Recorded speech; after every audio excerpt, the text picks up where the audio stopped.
We are coming to you live from Southern California, where we're going to talk about the possible, likely presidency of Joe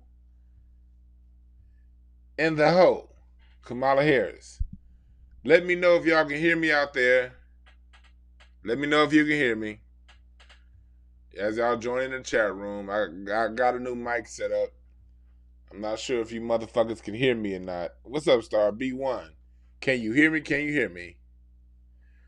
It looks like, Kamala Harris is going to be the new vice president along with her slave master, Joe Biden. Okay, cool. What's up, Jay Lava? What's up, Chef Water? Man, we here live. I just wanted to come up on here and just... I didn't see this coming. Well, I know I did see it coming. I wasn't sure. I thought... I'm over here thinking, it might be Trump because I know how racist America is.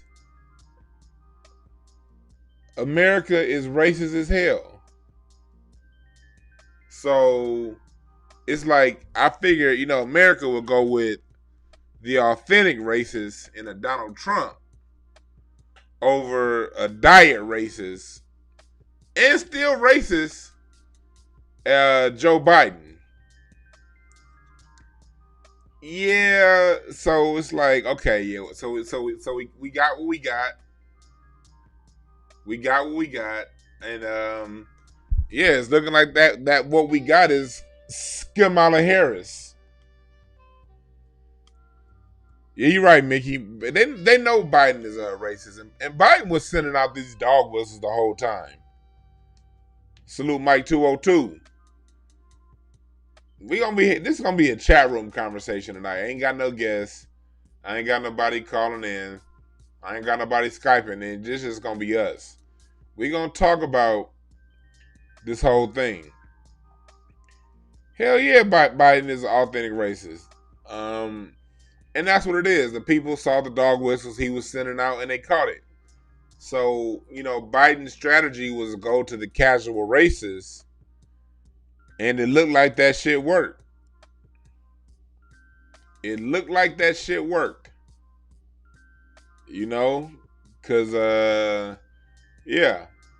Nevada and Arizona voted. Well, Nevada's not in yet, but he about to win Nevada. And I was out there in Nevada just last month. I wasn't in Vegas. I was like in central Nevada. And it was Trump everywhere. You said one point. I said better legalize weed federally, man. You don't want weed legal, man, like that. And I'm a weed smoker. The best way weed was when weed was decriminalized and it wasn't a crime anymore, but it wasn't quite legal. That was the best place to have weed, right there. Ever since that shit's been legal here in California, every time they make it legal, they write in all kind of loopholes that only affect niggas. So I'm taking from experience from a heavy weed smoker here in California. Legal weed ain't all it's cracked up to be. The price is gone up. Quality ain't no better. You're right. This election, Terrion, it might be going to the court. I can see Biden. I mean, not Biden. I can see Trump really pulling some whole shit. You know what I mean? Not taking it, and let Megan and Sing extend out as long as possible. It's one of the things. It's one of the things with Biden. You know what I mean? But what does it look like to have Biden as a president? Here's what it looks like. And hopefully it can go two ways.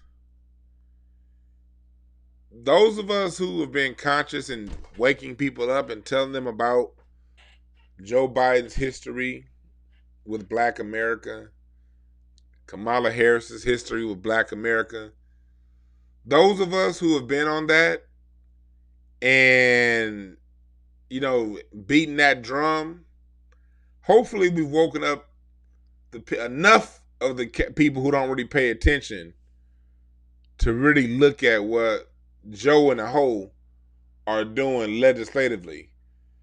Because the biggest thing is what they do legislatively. Let's not make no mistake about that. It's about what they do with the ink pen. And my concern is we got two people who've done everything that they can do behind black people's backs to undermine black progress.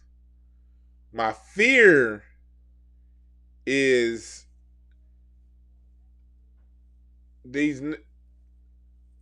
How can I say this? My fear is black people won't pay attention to the chess game being played right underneath our nose. Because it happened with Clinton and it happened with Obama. Like in my study of history, this is what I noticed. I'm about to do like a quick little history breakdown real quick. Then I'm going to get back to you guys in the chat room. A little more background on me. I've always been a major student of history. And I was into European and white and American history long before I got into black history. Not because I didn't want to get into black history. It's just because I didn't know where to look for black history at the time. And so I had my European education, fuck ton of college courses in history. And I'm a serial I'm not only a serial eater, as you can tell from my fat ass, I'm also a serial documentary watcher. Always watching these documentaries, always learning shit. I don't really watch too much other TV outside of basketball and documentaries and boxing. That's about all I watch. And throughout history, how America works is the people that got that party in are generally the people who get fucked over the most when that party gets the office. Let me give you an example. It happens on both sides of the aisle. Black people, when we got Kennedy and LBJ in, they're the last ones to get any kind of legislation that gave us any sort of progress. The downside of that progress was we only got like 10% of the benefit. You know what I mean? All the benefits went to other people. So even though we voted for and got a Lyndon Baines Johnson in, the benefits went to white people. And now those benefits are starting to go to gay people. And those same benefits we fought for are sort of undermining us out of these benefits. Let's switch to the Republican side of the game. The Republicans wanted Reagan in. They wanted Reagan in hard. So the people who put Reagan in aren't the millionaires. It was the middle class people who wanted to be millionaires who thought that they were better than the black people and the lower class white folks. So they got Reagan in. They were all happy they got Reagan in. Reagan lowered taxes and shit. Then Reagan proceeded to write all kind of laws that literally undermined the white middle class. So those people who got Reagan in, they now, the ones who are still alive, have meth head children and grandchildren. Because Reagan created a set of laws that undermined the middle class economy, took their jobs and shipped them off to other countries, and really fucked them over. In come Clinton. We happy to get Reagan out and Bush out, and we needed them motherfuckers out. We get Clinton. Black people celebrated Clinton like a motherfucker. I remember I was 11 I was 11 years old when he was playing the saxophone on our Arsenio Hall show, getting that black vote. We got Clinton in, and what did Clinton do? Not only did he pass the 94 crime bill that separated black families, not only did he do did he even? Clinton ran on a whole ticket of going after black people. He called himself the New Democrats. The New Democrats basically was a dog whistle. We're not gonna be like Jimmy Carter and let these niggas run free like they did in the 70s. No. We're gonna be tough on crime like the Republicans.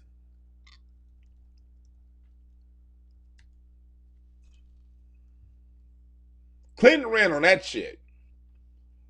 And one of the bigger things Clinton did, this is nothing Clinton did to us. Gaddafi offered black Americans $5 billion through the Nation of Islam. Clinton said, fuck that, we ain't giving them niggas shit. And then he turned around and signed, look this up, the Telecommunications Act of 1996. The Telecommunication Act of 1996 was one of the most lethal laws at black business and black media. Because what that did was it opened up local radio and television stations to national media. In the old days before that, you couldn't own a national station and the local station.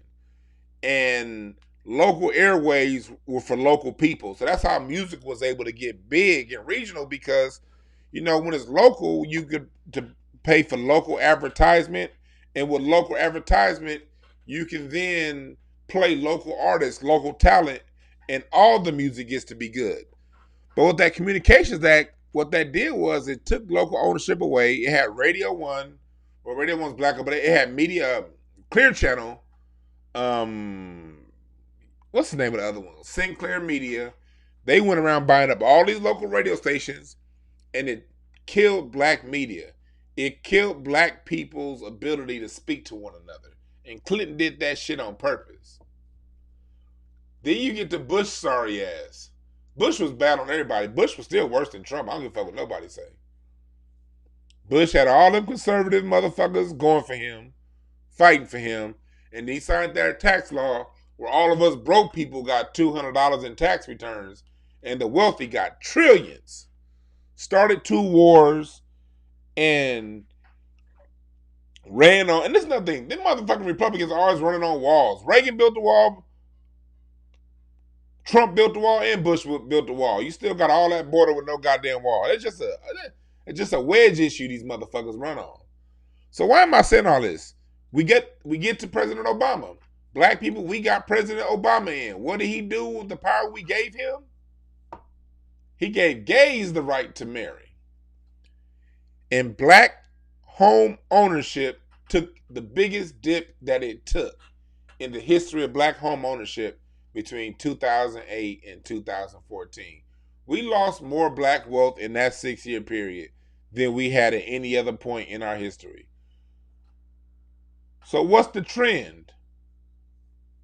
Look at Trump. Trump, those racist, sorry-ass conservatives got him in. And what did he do?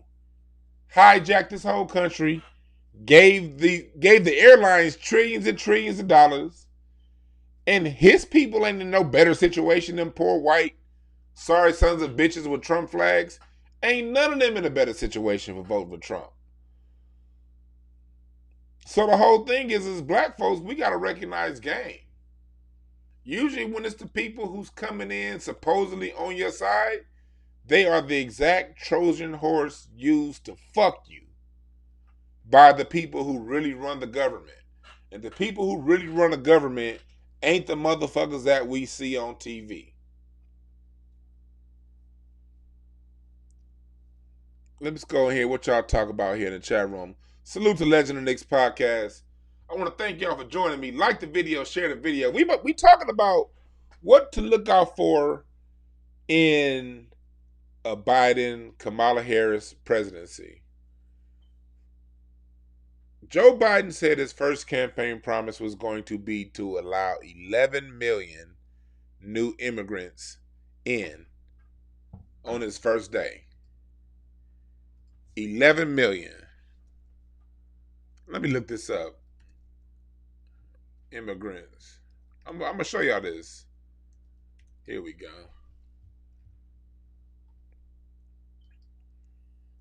He says, here we go. Joe Biden says on his first day in office during that first debate that they had, on that second debate, this is the debate that they had with a girl with the square jaw. He basically said that. Here we go. I'm gonna share this with y'all. Can y'all see that? Can y'all see that? Can y'all see that? I gotta zoom out. Here we go. Democratic presidential candidate Joe Biden has vowed to provide citizenship to 11 million illegal immigrants if voted in power in the November 3rd election. Why does Joe Biden want to invite in 11 million new immigrants? What is the purpose of having 11 million new immigrants in a country that has the highest unemployment since the Gilded Age? Why would think about this? Is think about this shit logically, people.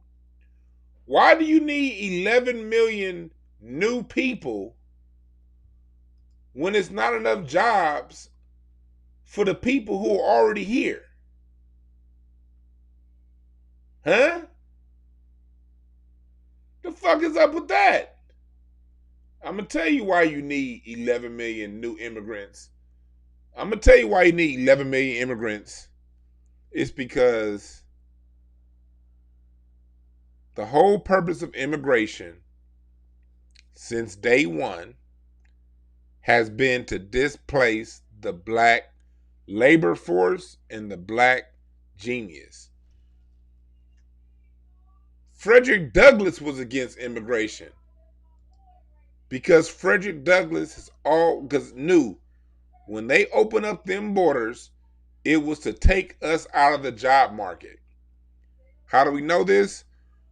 When the Immigration Act of 1881 happened and they started bringing in all them other people from Europe, what's the first thing they did? They created whites-only unions. The only way you don't get these jobs is if you're in a white-only union. Why did they have to do that?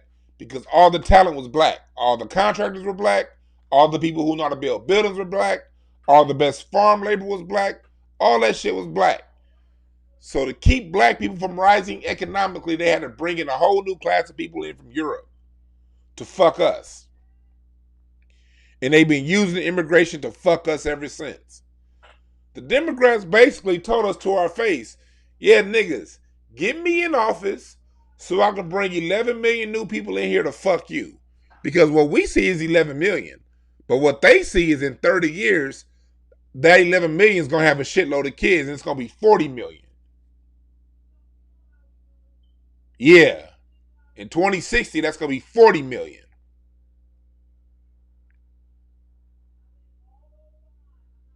$40 million people with a pro-white ideology and an anti-black mindset. Let's think about this. America is smart about how it imports its immigrant class. You notice it ain't immigrants coming from all across the world to America. It's immigrants from specific chosen countries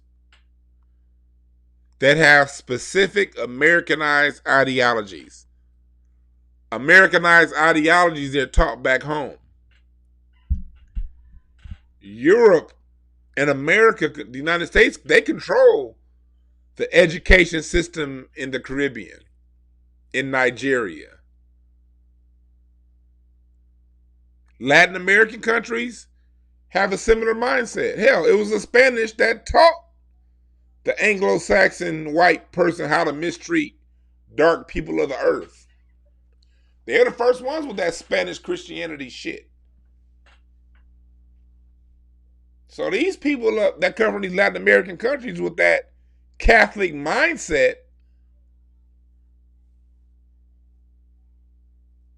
they come with that mindset, that color-coded mindset. Look at Mexico. Look at Mexico. Mexico, 2 skin tones is the difference between getting a management job high up in the government that'll afford you a house on the beach and being the fucking janitor. You get 2 skin tones darker, you're not even gonna get a job. That's how they treat people in Mexico. So what do? They bring those ideologies here to the United States.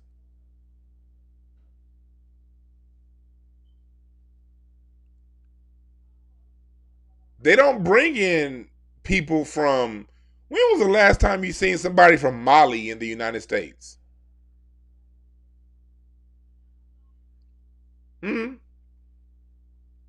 Have you ever met someone in the United States? Like, you don't see too many people from Angola, Senegal. Well, you do see Senegal. You see Sierra Leone too. That west coast of Africa that got European eyes.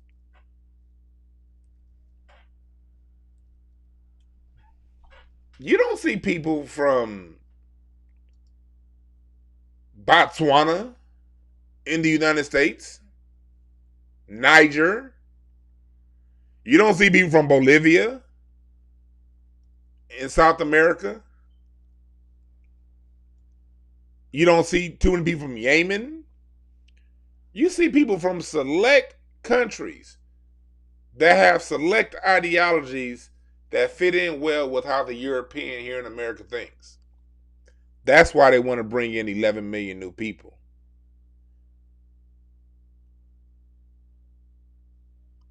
You're right. A lot of South Africans and Nigerians.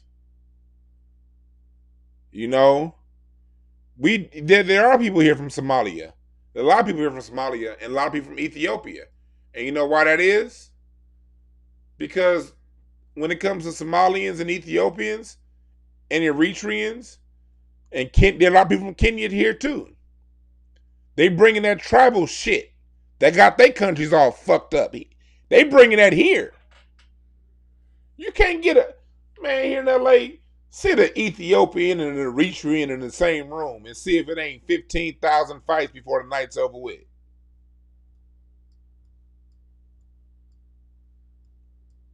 The United States is very specific about who it allows into this country.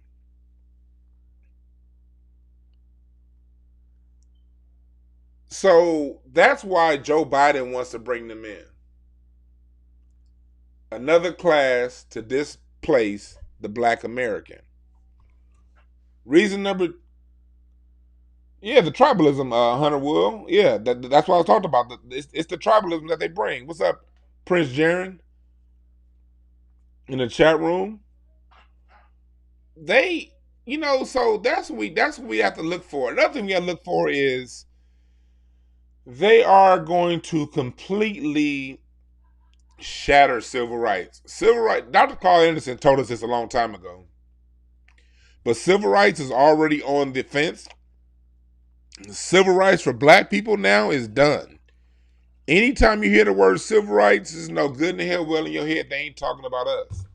They talking about gay people and whatever immigrant class they choosing to protect.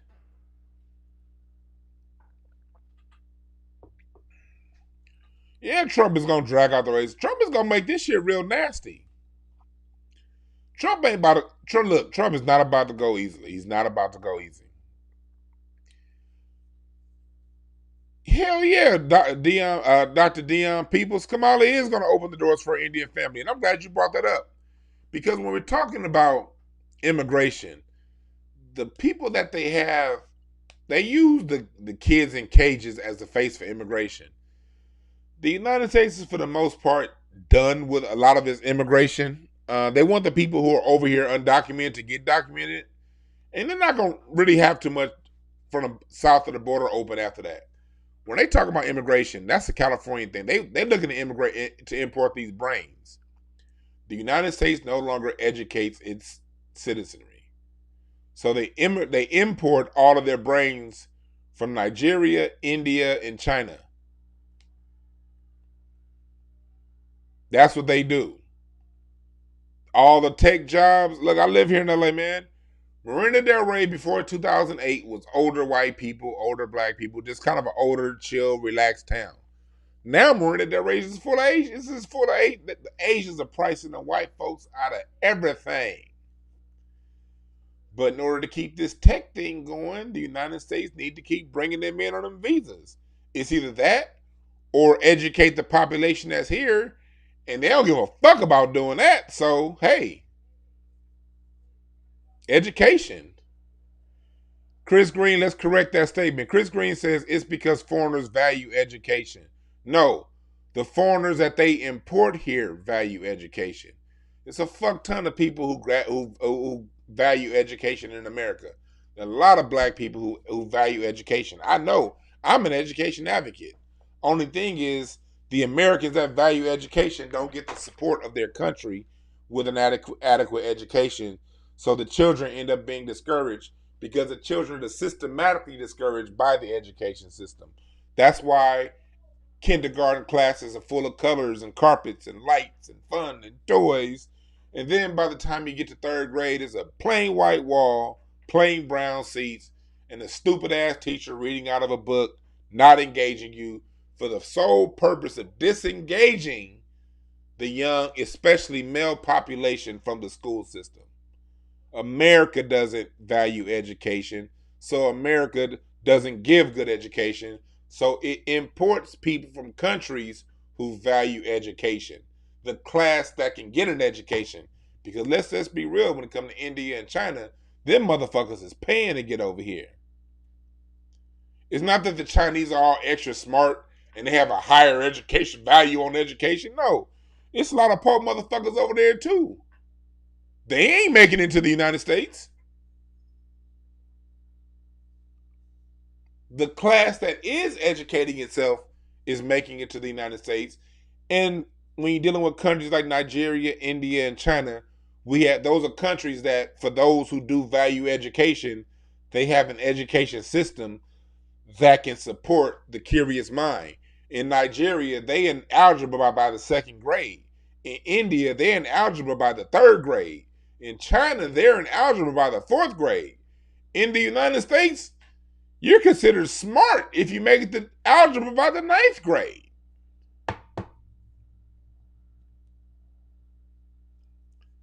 Nah, stop giving Asians all this credit. Look, I encourage you, Chris Green.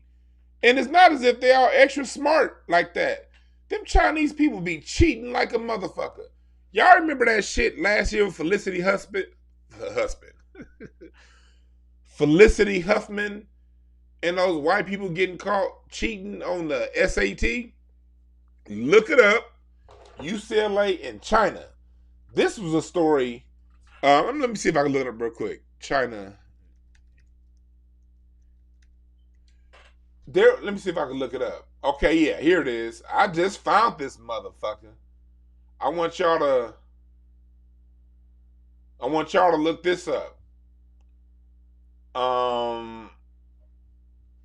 Here, I'm about to put this shit on. Y'all, if y'all think I'm bullshitting, I'm about to put this on camera right now. I just found it.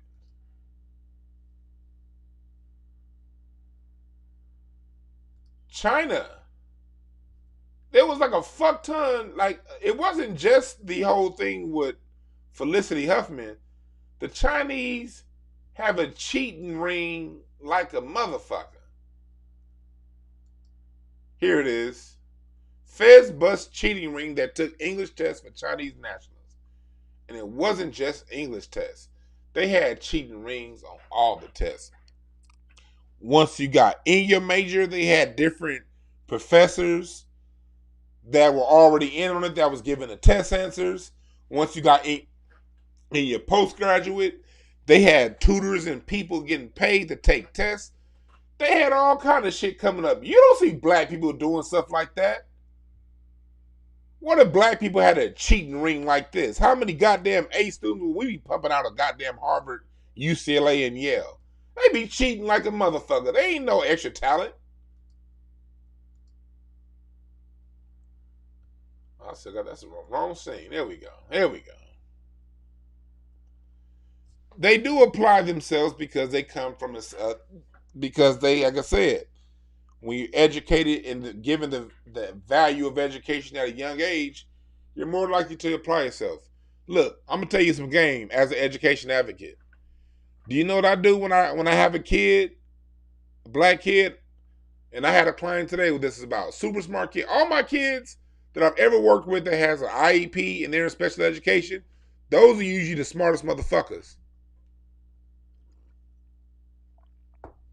What happens is those kids, when they start to think and show that kind of promise, you deal with a school system that says, hey, little Devontae is asking too many questions. He's unruly. He won't sit still. Let's give him an IEP. Let's give him special education. That's what happens to our brain power. It's not cultivated, it's discouraged. Magic mushroom, how's it in LA? It's good in LA right now. People ain't really tripping right now. A lot of people are happy that Biden's probably gonna win. Dwan, what does Hotep mean? Look it up. Yeah, so but Hotep-ish is intelligent-ish talk. Intelligent shit talk. I came up with this name Hotepish because I got tired of these dumb Votep motherfuckers that go around calling black people who love our history little Hoteps. Okay, I'm gonna embrace that name. If it's a dumb motherfucker like you that got an issue with black people embracing their name, and when you want to call us a Hotep, I'm going to embrace that. Yep, that's exactly what I am, and you're not. So yeah, I named this show Hotepish for people who think like that, for people who read the griot and take that as serious news, for people who think Roland Martin is somebody credible. Stay far, far, far, far, far away from this channel because I don't like having them kind of confrontations. I like to talk about people with like minds so we can exchange ideas. We can talk a little, have a little fun, learn some little shit.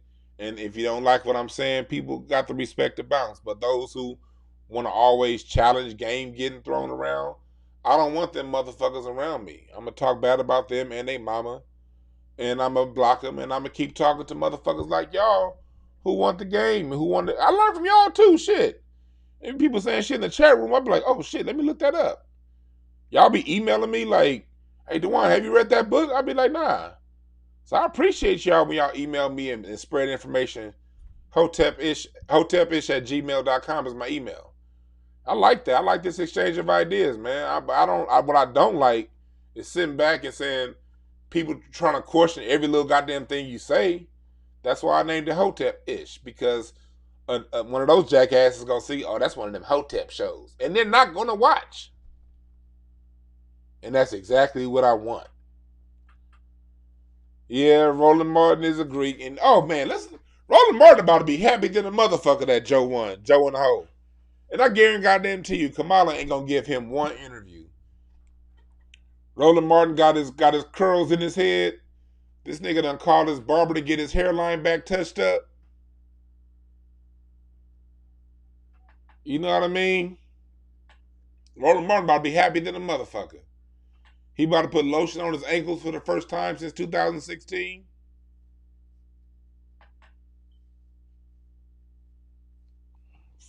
This shit. Terry Crews is about to start buck dancing again. Oh shit. People like Terry Crews. And that's another thing, going into what a Joe Biden presidency looks like. I already saw a tweet earlier from Janelle Monáe who said, basically going hard at white women and black men who voted for Trump. Yeah, Janelle Monáe, the woman who tries to look like a man. She the one that always got that why do fools fall in love conch on her head. Her.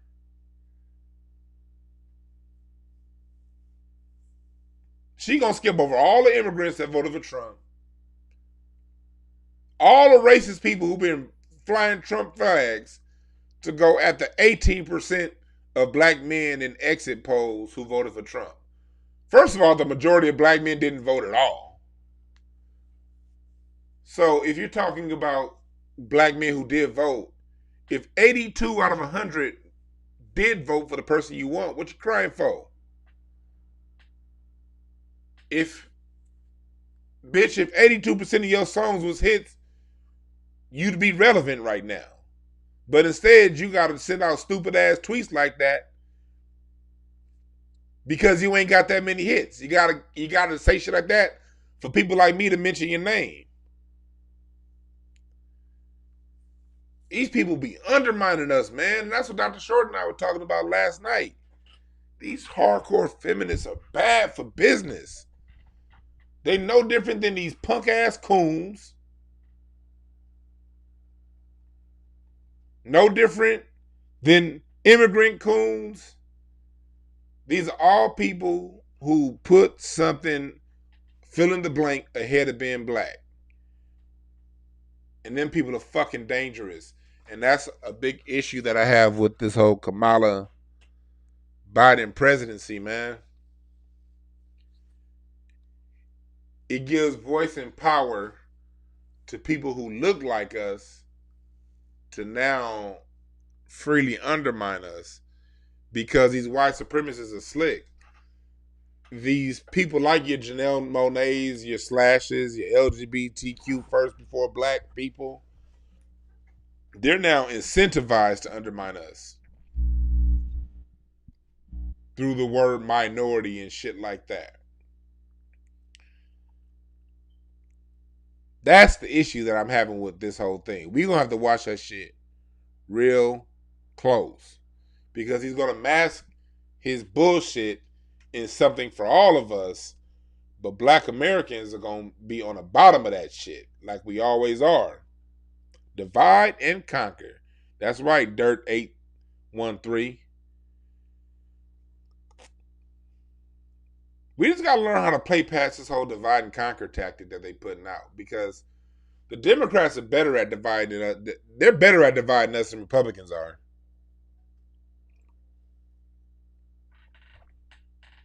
No, it's undermining, Chris Green. It's not piggybacking. It's undermining. Why is it undermining? Because if you're piggybacking, all of us get through the door. When you undermine, you knock the foundation down and you get on top of it. That's why they call it undermining.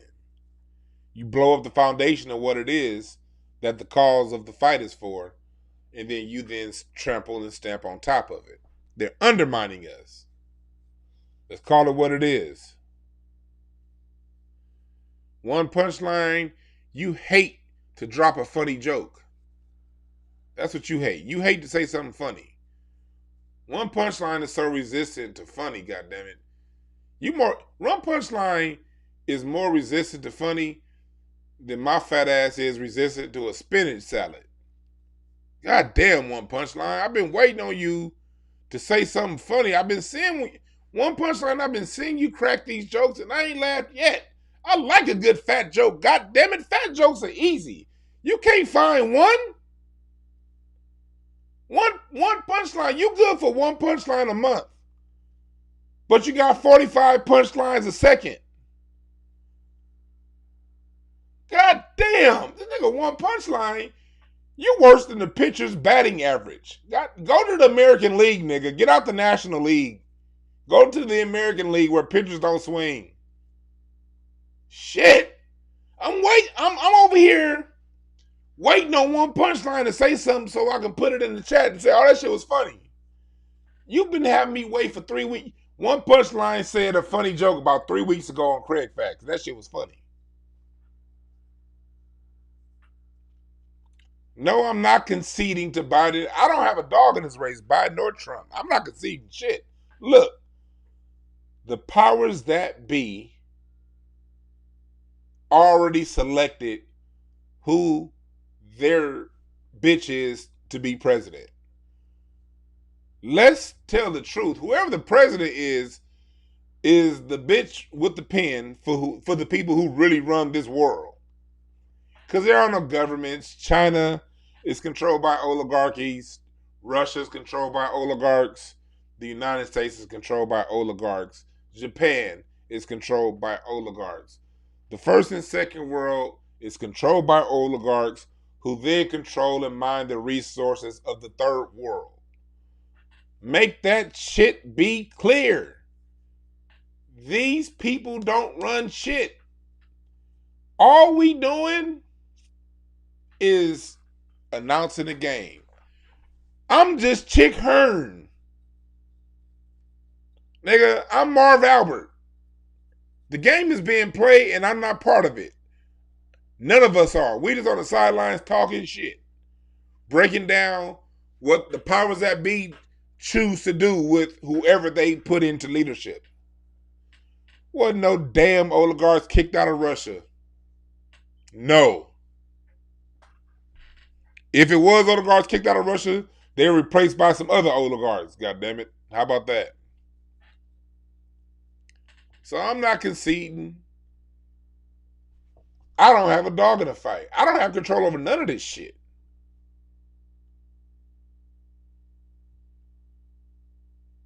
I don't have control over none of this shit.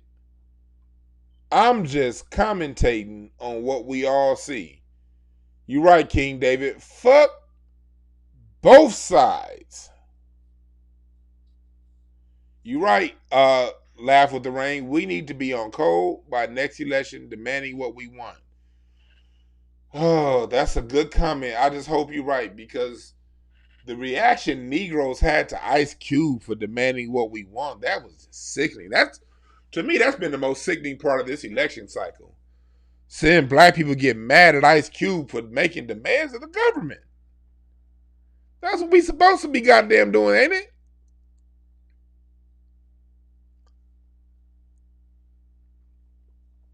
We just here looking at the show. In good news, California passed Prop 22, and that's good news for the country. Let me break that down. Prop 22 was a proposition here in California that was to take Uber drivers, DoorDash, basically gig workers, and make them full-time, like basically employees instead of 1099 contractors. California did that because there's a mass exodus of people leaving their bullshit ass jobs because they figure, hell, I could make more on Uber, or I could drive Uber part-time and start that business I've been wanting to start for a long time doing the rest of the time. That's what I did. When I left my job, it was like, shit, at least I could float Uber until my company, Breakthrough Advocacy Services, starts to take off and I start to make some money.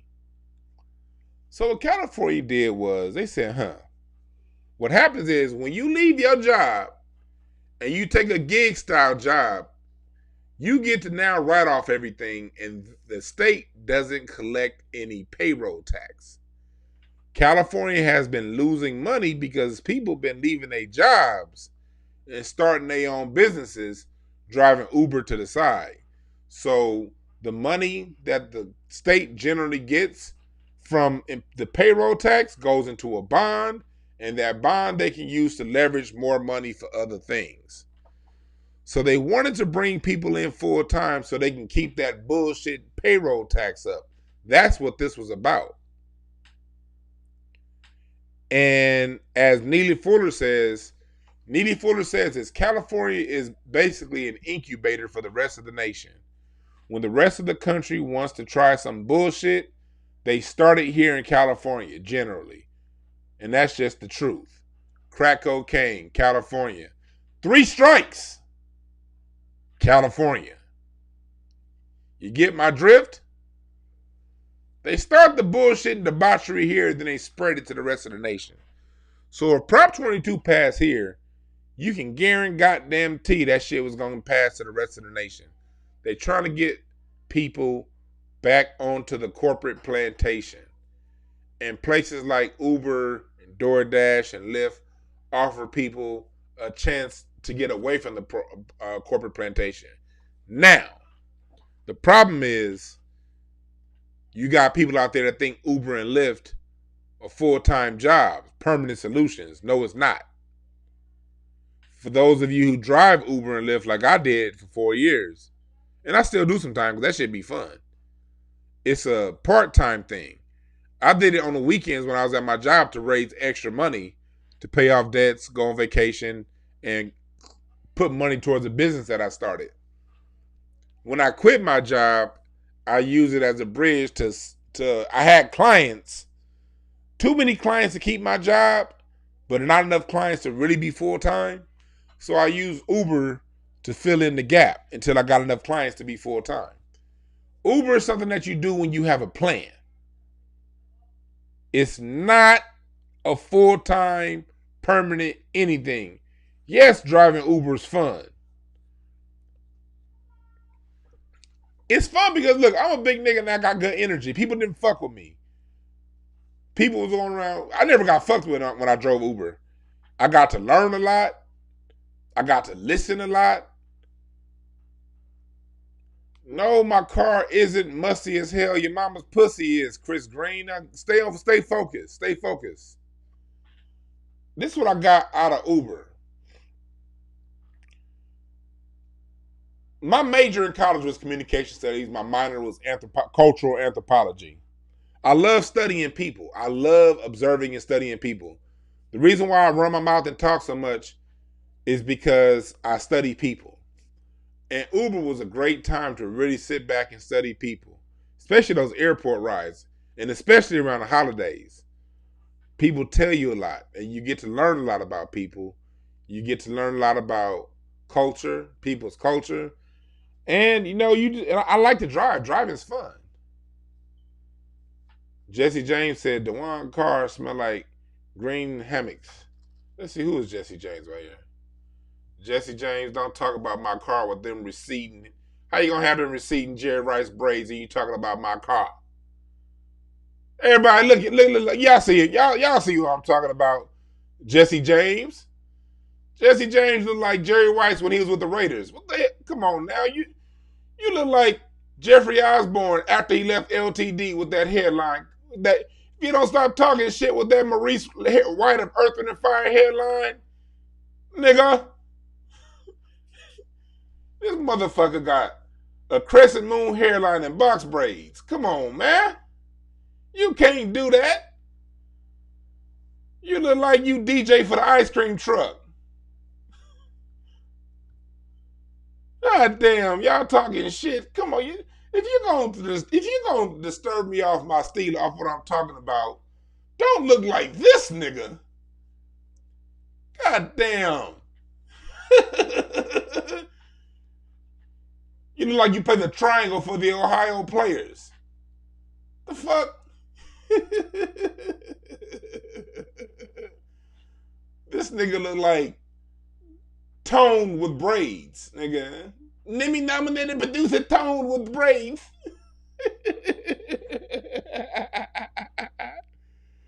Oh shit. Oh my god. He's the way Isaac said, Jesse James like a crosswalk instructor. That was funny. Oh man, it's all good, Jesse James, man. You a good sport. I ain't taking it personal. Ain't none of this shit personal. But like I say, here at Hotepish, Intelligent Ish Talk, we balance the profound with the profane. One thing I don't like is when niggas be like, DwannBrown, you smart. You work with kids. Why you be cussing and smoking weed? Cause I fucking feel like it, that's why. I'm a goddamn human. All humans are profound and profane. Ain't nobody in one box. That be the problem. People like somebody because they like what they say, or they like the way they play basketball, or they like how they act, what movie they were in or whatever. And then the minute you like somebody doing one little ass role, they gotta then fill in everything else about humanity that you want from yourself. Don't put that pressure on me. Shit. Whatever you want out of the people that you listen to on YouTube and watch on TV, give it to yourself first. And when you fulfill yourself, you won't be offended by how other people get down. Oh shit, we got Marlon V. Jones in the chat room. This nigga, hey, y'all give it up for Marlon V. Jones. He cussing me out, but don't get mad to him. You know, some people got molested by Catholic priests. Not Marlon V. Jones. To him, that was just fun. This nigga Marlon got flipped by 7 Catholic pastors when he was 16. Now the nigga want to pay out. Nigga, you asked for it.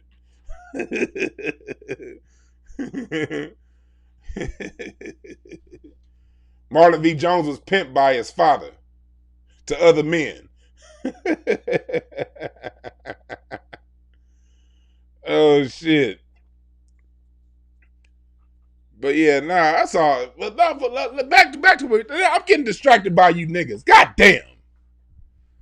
You don't need to legalize weed. Just grow some shit yourself and smoke it like I do. But here's back to what we said about this whole Kamala and Biden thing. Kamala, I feel bad for you niggas down south. Y'all gonna have to hear them. What sorority was Kamala with? What was she? She was at Pink and Green. What's the Pink and Green? I get them all mixed up because I went to college at Cal State Northridge. Which one is that? The Pink and Green. Say it in the chat room. Which one is she? Which one is she? AKA. Oh yeah, the AKAs. Shit. Y'all people down south gonna have to listen to them annoying ass AKAs the next 4 years. Ski, whatever the fuck they say. Here's the thing about these people who was talking about they soror got in. Kamala Harris don't like y'all.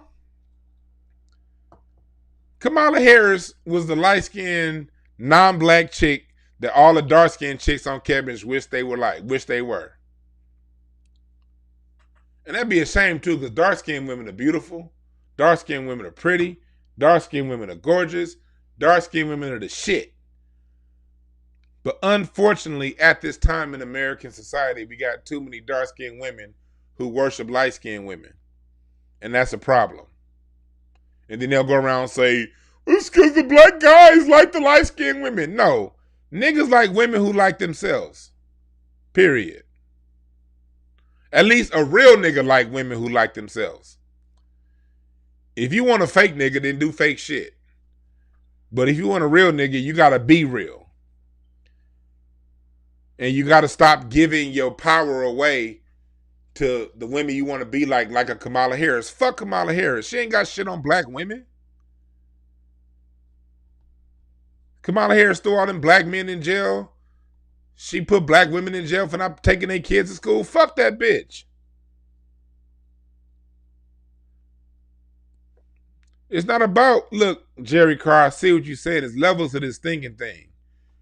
Yeah, when I was in college and single, or before I was single, before I got married, would I have smashed Kamala Harris? Hell yeah. Hell yeah, I smashed Kamala Harris back in the day. But that don't mean shit. I done smashed her and kept on walking and kept going about my business. You don't marry no chick like Kamala Harris. She's the jump off. Willie Brown showed you what she is. She the hit and run. That's the difference between niggas and other races. See, other races of people, not all black people, not all, I'm not indicting everybody, and I'm not saying other people are better. But generally, when they interact with us, they know how to hit and run, get the dick down, go back about their business. Black people, when they have interracial sex, niggas think that they accept it. Niggas think that they reached a new bar when you hit something like a Kamala. No, you didn't. And on top of that, Kamala, she looked good, but she's a 10 for a politician. But I grew up in Los Angeles, California, homeboy. Jerry Carr, you a good brother, it seemed like. But I grew up in L.A. Kamala's a 6. She's a 6 in L.A. 6.5, maybe. You know how many fine foundational black American women are in Los Angeles, California? You don't need no goddamn Kamala Harris. Kamala Harris is only fine to them niggas that's from these Midwestern places that full of mud ducks. Kamala Harris is fine next to Sheila Jackson Lee. Sheila Jackson Lee looked like Anthony Mason.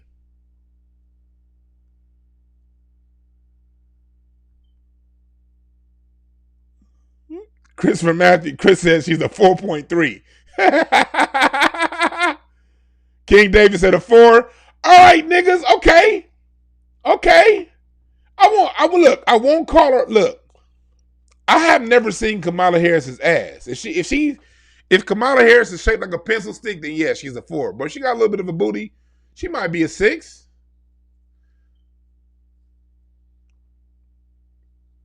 LA, these women so goddamn fine in LA. Kamala Harris ain't shit. Kamala Harris is any chick on 43rd and Western. You can find 10 Kamala Harrises on Crenshaw and Rodeo. I promise you that. I still call it Rodeo. It's not Obama Boulevard. It's still Rodeo. I'm a real LA nigga. Susan Rice is like a Keebler elf. Susan Rice looks like a Keebler elf. But like, nah, Kamala Harris ain't all that. But even if she is that, she still ain't shit. She's a smash and run. That's all Kamala Harris is. She ain't nothing to commit to. Nah, it's rodeo, not rodeo. Nigga, people who ain't from LA say rodeo.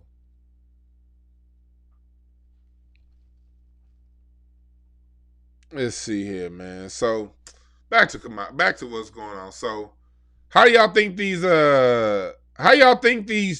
Trump people are gonna react? Is Armageddon coming?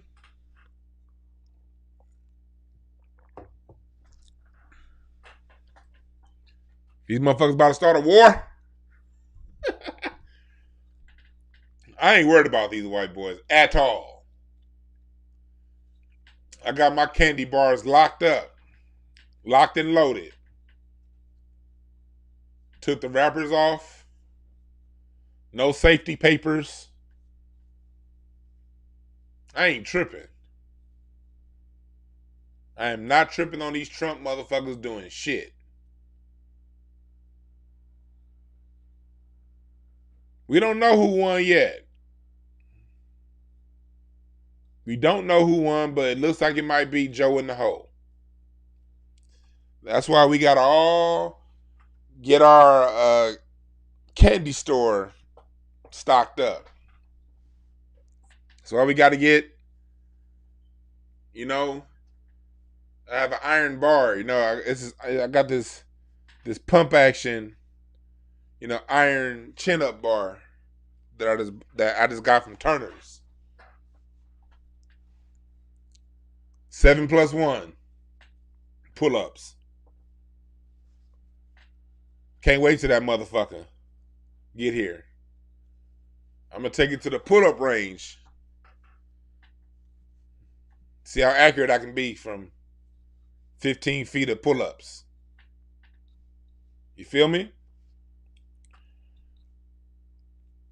You said respect. You said respect Kamala. Hold on.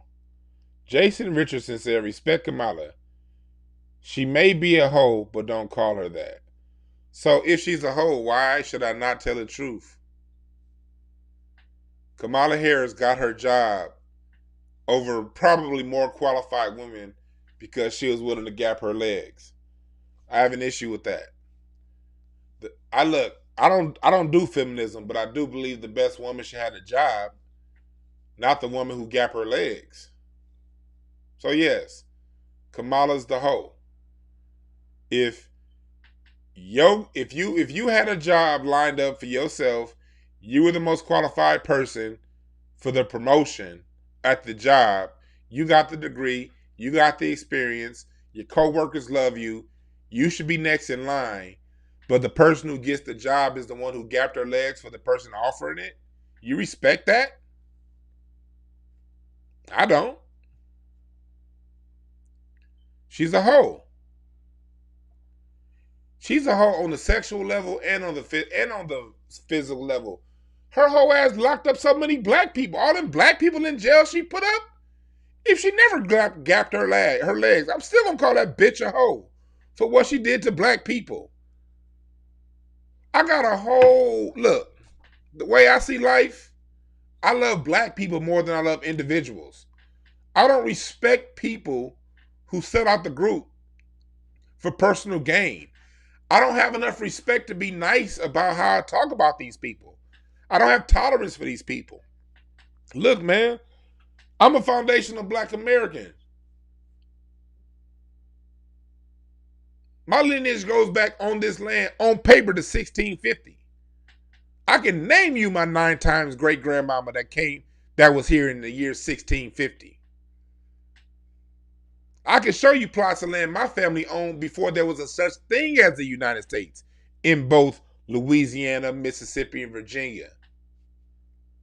So I got an issue when I see some bitch come get anchored here in the 60s, get a job, get a college degree off affirmative action that my grandparents fought for, only to take that job and lock black people up.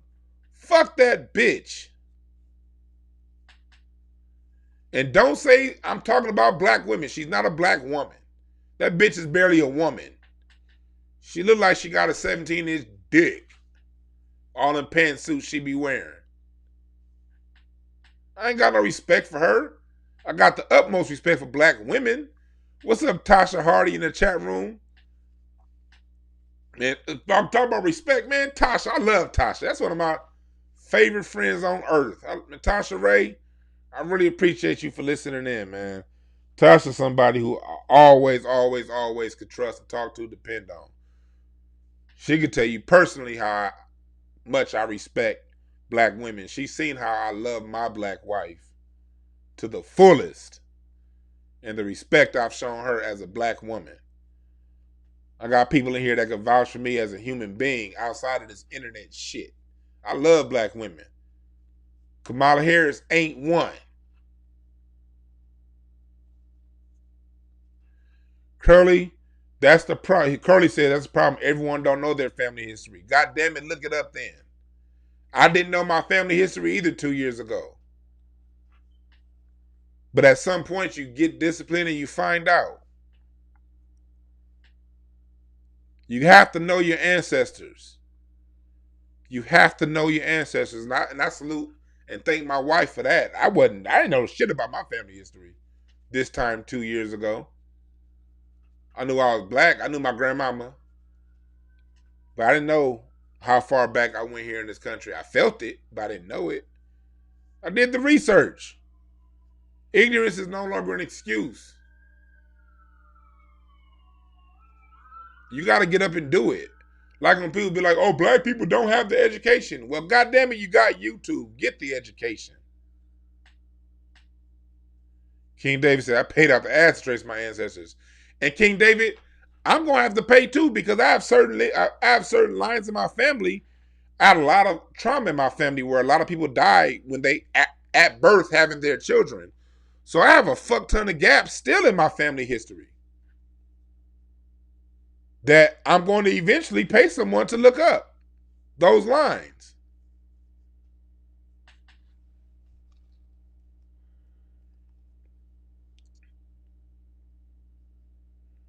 That's right, Jerry Carr. Stop fussing and make claims. God damn it. So that's the thing with us as a people, man. We got to be the smartest people in the room. Stop letting people intimidate us out of being the smartest people. We got to get smart, black people. We already are smart. We just got to use it. We've gotten so used to being spoon-fed everything and being taken care of. And I get it. When you created civilization time and time and time again, you get a little tired. Black people just taking a break. You know, after we created the Moorish civilization and the great civilizations that we had here in the Americas, we like, all right, we're going to let these crackers run this shit for a little bit. I get it. I get we've been relaxed, but look, break time is over. We ain't trying to go extinct like the Tasmanians. I'm sorry. I ain't trying to go extinct like the Aboriginal Argentinians and Chileans and the Aboriginal people of Bora Bora. I'm not trying to go the way they went. Nigga, we done had our rest. You're right, Dirt. We just need to filter the fate from around us. You're right. Loving myself 100. We too relaxed. Laughter in the Rain. You're right. Look up census, death records, and marriage records. Also, go on Ancestry.com because you probably got people in your family tree who's already been filling in things on Ancestry.com. And then you'll be looking, you won't find nothing here, you won't find nothing there. And then boom, you'll find the name and it'll link to a whole tree that you didn't even know existed. Findagrave.com. Findagrave.com is how I found out My, I think 7 times great granddad was one of the founders of the Masons in the state of Illinois. I found that shit on fire. I plugged that shit in. I was like, hold on. You know about great granddaddy had that? Why does he have this Mason sign on his headstone? Oh shit, 1836. You find some dope shit when you look up your family records. Land deeds.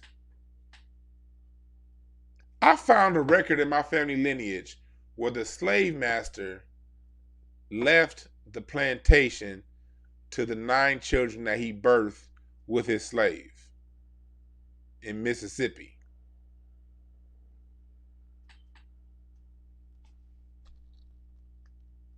Somebody said, "What? You're a truth seeker. What topic should I look up when trying to learn some shit?" Here's the secret to that. You know, it's not. Don't be. You're not stuck on how to start. You've already had sort of downloads in your spirit on where to look. You just let your head talk yourself up out of it. We all know where to go, where to look. Look inside. Whatever questions are pressing the most inside you is where you need to go and look as a truth seeker. And trust your spirit. Your spirit know when you're hearing some bullshit versus when you're hearing some real shit. Your spirit know. Your spirit, your gut be like, like your gut know when you talk to that one uncle that's full of shit. You knew that shit when you was a kid. We all had that one uncle or aunt that when we was kids, when every time they talk, we'd be like, I don't know about this nigga. You still got them instincts now. We've just been taught to dull them instincts because the people that taught us are the liars and the cheaters and the scammers. Think about this shit. We got the people who admitted to Operation Mockingbird, bringing FBI and CIA into the news to misinform us. These are now the people in charge on Facebook and Twitter telling us if something's fake news or not. Think about that shit for a second. So if you can navigate through the bullshit that they give us to find truth, you can navigate through the bullshit that they don't give us to find out what it is and what isn't. Sometimes you'll be reading a book and you'll start it and then be like, it's just something that's like, and then you'll sit it down, listen to it. And then you have other books you'll pick up and be like, oh, this is some shit. But then it'll be something you trying to distract you. Oh, you got to pay that bill. You got to drink some water. That's probably the book you need to read further. And if you don't read, get Audible. Shit. Look up Dr. John Henry Clark YouTube videos. I always tell people all the time, look, if you want to know who we are as black people, start off with Dr. John Henry Clark, Dr. Ben. Look up their YouTube videos. Dr. John Henry Clark's video, We Have No Friends, and Dr. Ben's video, Black Man Wake Up. Those two are great videos to watch if you're looking to get started in your African and your American and your indigenous culture and roots, non-Europeanized. But I also read what the Europeans say too. Read about Europe. Hell, if you want to understand white people, don't read about Africa. Read about Europe. Just read what they say about themselves. You can't find any period of Europe when they were in power that they had peace.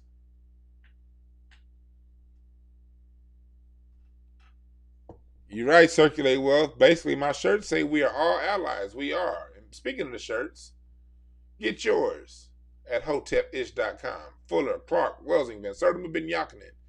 These are the people that you should be reading if you want to understand your foundation as a black person here in America. Neely Fuller Jr. is going to teach you about what racism is and how to code your behavior to counter racism. Dr. John Henry Clark is our father. He teaches us how we got in the situation. Dr. Frances Cress Welsing, she teaches us what racism is and how to play our end of the chessboard from a psychological point of view. Dr. Ivan Van Sertima tells us that we came before Columbus. We were here in America tens of thousands of years before European or Mongoloid came. And Dr. Ben Yosef Yakinen, this man teaches us that we are the man of the Nile. and where we come from. So that's if you get to know these 5 people, you're gonna have a really good start in your black identity. Also get your Hotepish t-shirts, intelligent ish talk, intelligent shit talk, all at hotepish.com. Hit the Cash App if you appreciate the information. If you don't want to hit the Cash App, no pressure. I ain't tripping. I am not tripping. It's like, hey, I'm circulating. I believe in circulating wealth. I'm the kind of motherfucker that give Cash Apps to people. Let's think about it. It took my wife to put my Cash App up there.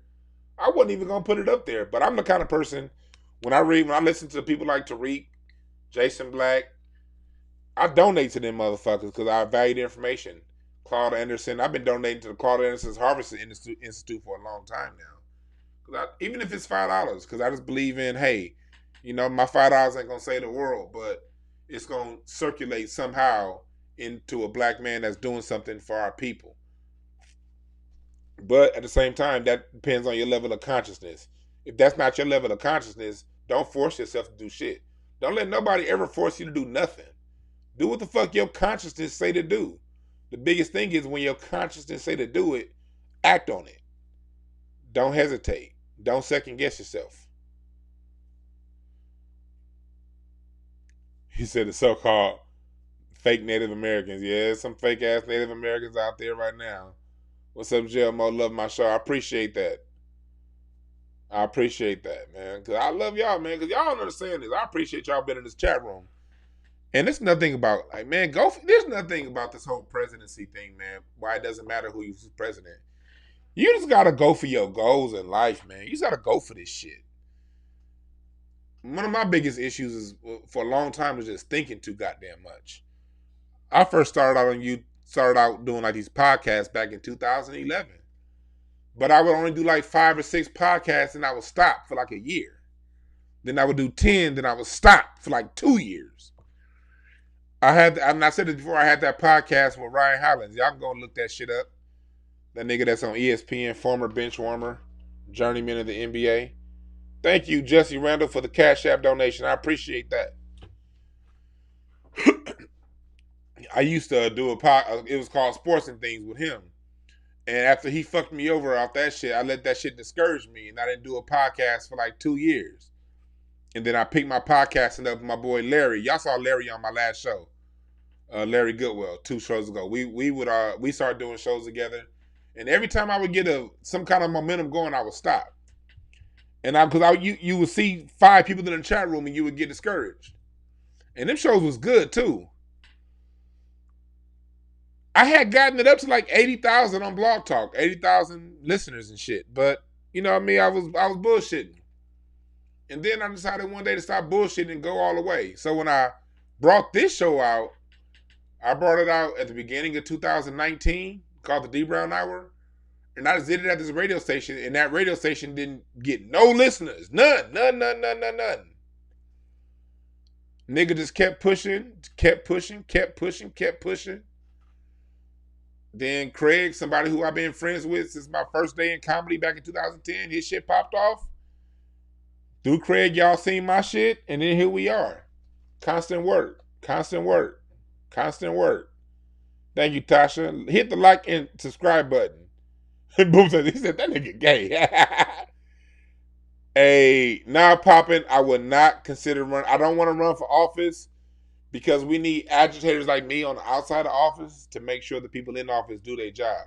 One thing I don't want, a major reason why I wouldn't run for office is because I find when you find black people who actually get in office and do the right thing, the system comes down on them and the people don't support them. They kind of believe what the system says about them.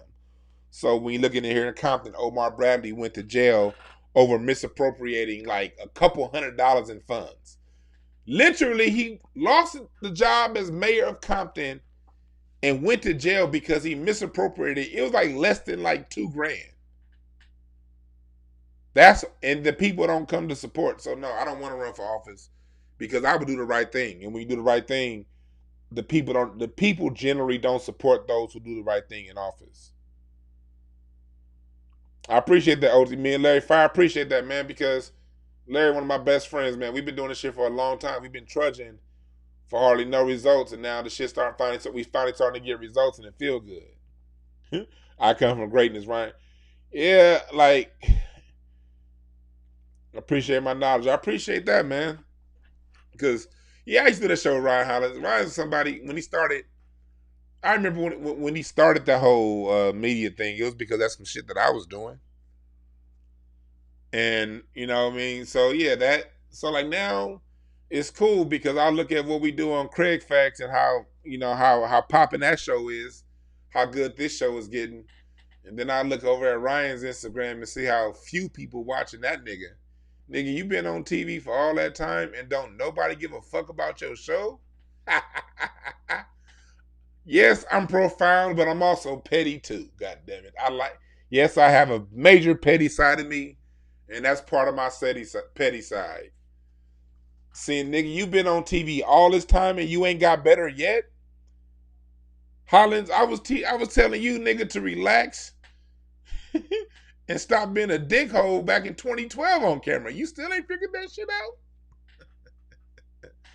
So the petty side of me enjoys watching y'all motherfuckers in the comments every time he talk, watching y'all trash this nigga. I love it.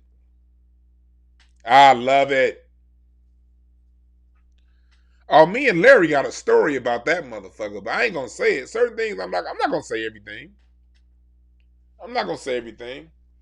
Me and Larry Goodwill, we both got a story about that motherfucker, and I told him when he fucked me over back in I forgot when it was now. That you ain't seen the last of me, nigga. And here I am. Oh shit. Oh my god. He played for every team, man. But I do, but I'm like, he doing all that, man. Dude, for a long time, was a good dude. Just he faced the pressures of not getting his contract renewed and started to take his frustration and anger out on the wrong people. Hell, look, that can happen to any of us. Well, no, that can't. Cause not tell you about that can't happen to any of us. Because those of us with integrity will handle it different.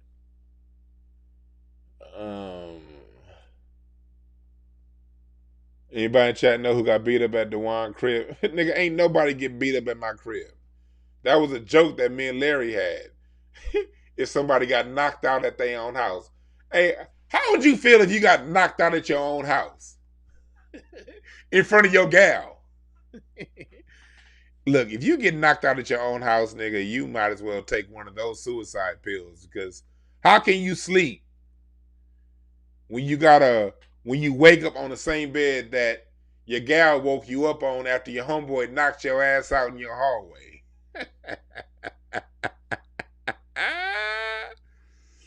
Oh shit. Oh man, that'd be funny as hell.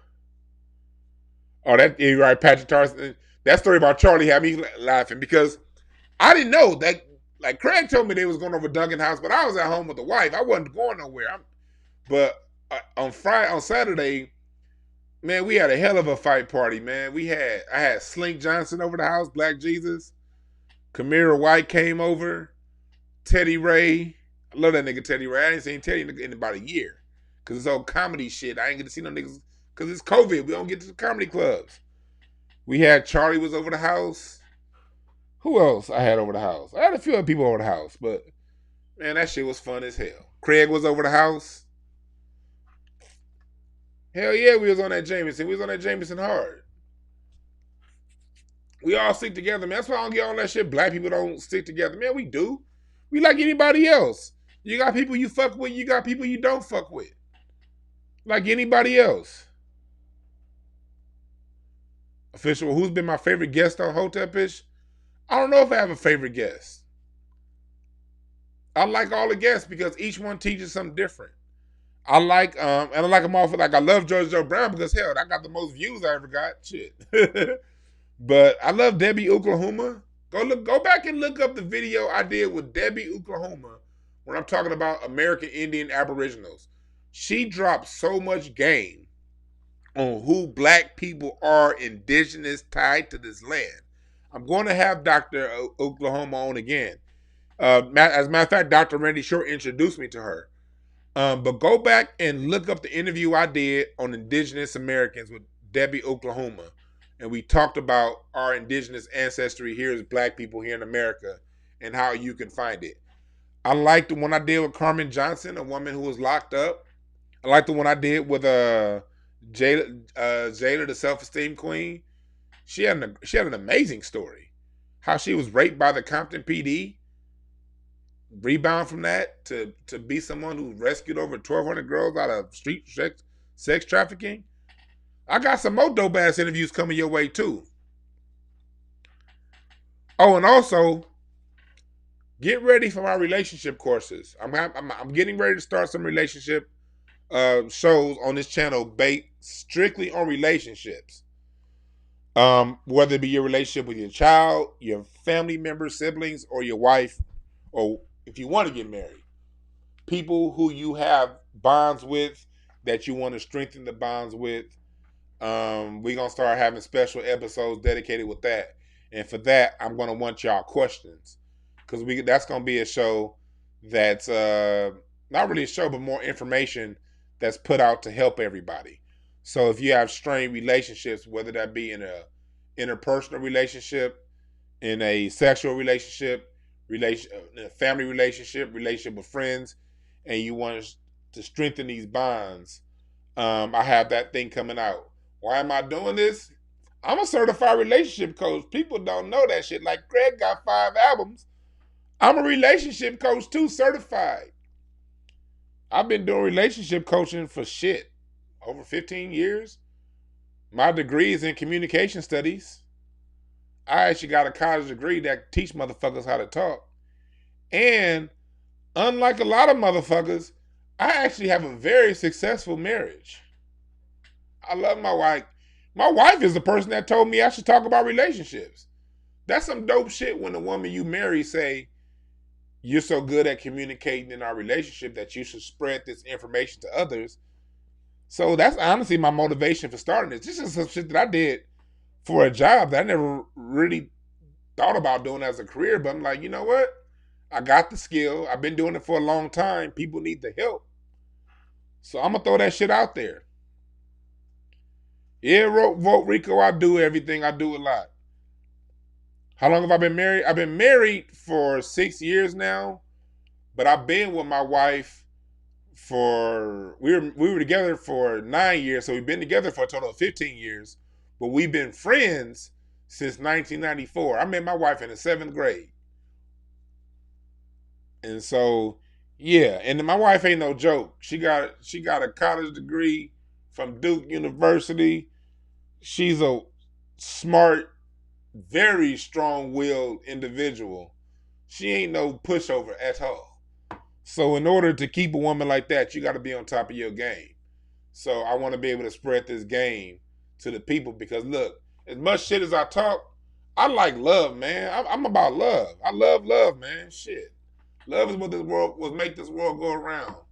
I love talking shit. So that means sometimes I gotta clown somebody to get the love that I want. But hey, I want to spread the love to people. I like spreading love and information and knowledge. That's what the fuck I do. That's why I'm a musician and a comic. I make people laugh and I talk good jokes.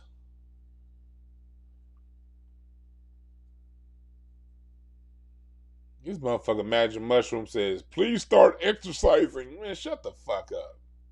I'll probably kick your ass in basketball now, and that's after my 2nd knee surgery. Were you not watching Craig Facts the other day? Craig told you niggas I can hoop. Motherfucker, talk about don't let the size fool you. I ain't no big stiff nigga. Please don't let the size fool you. But yeah, man, it's the thing about relationships is people always want to get into the technical parts of relationships and they forget the most important element of relationships, and that's the bond that you create, and that's the unspoken. That's the things that you need that's the fuel that keeps the relationships going. That's where I can help you. I would have been pushing it, but like my website literally, oh, what's up, Jay Rubin in the chat room? He said, y'all see in the chat room, Janelle Rubin? Janelle Rubin was on the 2006 UCLA basketball team that went to the national championship and got smacked by Florida. He was Ryan Hollins' teammate. Matter of fact, Janelle Rubin was Ryan Hollins' roommate. And that's how I met J. Rube. Because me and Ryan was mad cool back then. And Ryan Hollins' teammate at UCLA. Y'all see him in the chat room, Janelle Rubin. That's my dog right there. Pro-black, smart, from Oakland, good family, good father. I met J. Rube's dad and his brother. J. Rube's brother was somebody who was 25 years. J. Rube's brother was like 21. And his hairline was back here somewhere. He had that Harold Melvin in the Blue Notes hairline at the age of 21 and an afro. Tell your brother I said, what's up, J. Rube? Yeah, follow J. Rube, man. Get him on Facebook, Janelle Rubin. That motherfucker's a solid dude.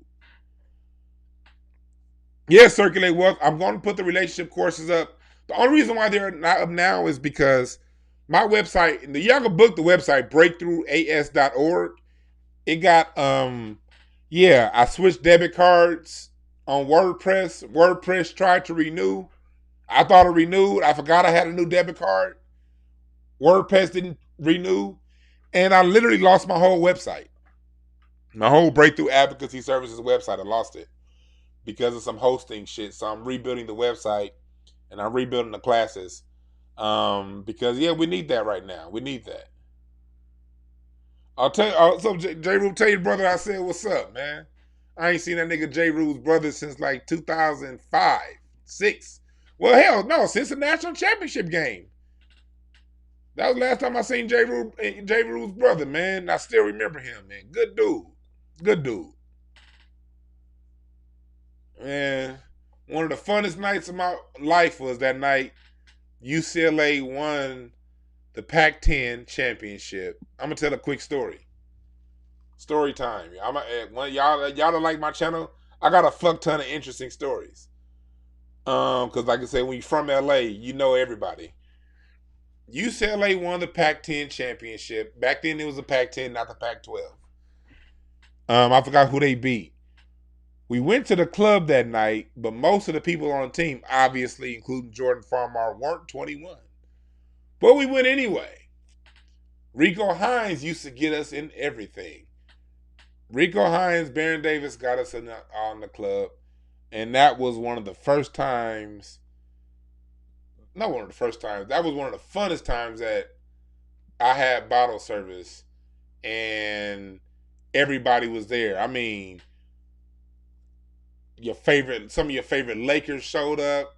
And this was during the season. Lakers season. Lakers happened to be home. You had some of the dopest women in LA. Man, that night was so goddamn fun, J. Rube. My first Facebook picture ever, my first Facebook post ever was of that night, J. Rube. UCLA won the Pac-10 championship. Rico Hines got us up in the club. Baron Davis paid for the bottle service, and we had a good ass time. Man, shit.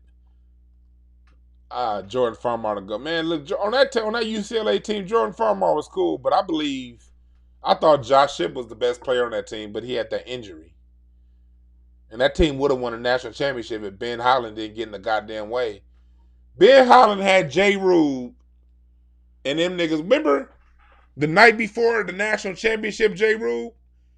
Ben Holland had y'all in a hotel going over the moves and worked y'all out hard as fuck so y'all was stiff. Had y'all working hard as hell before that game. He did the same thing at the Sweet 16 before y'all beat Gonzaga. I remember Ryan being stiff in the motherfucker talking about how hard Ben Holland worked y'all before the game. Ben Holland fucked y'all over.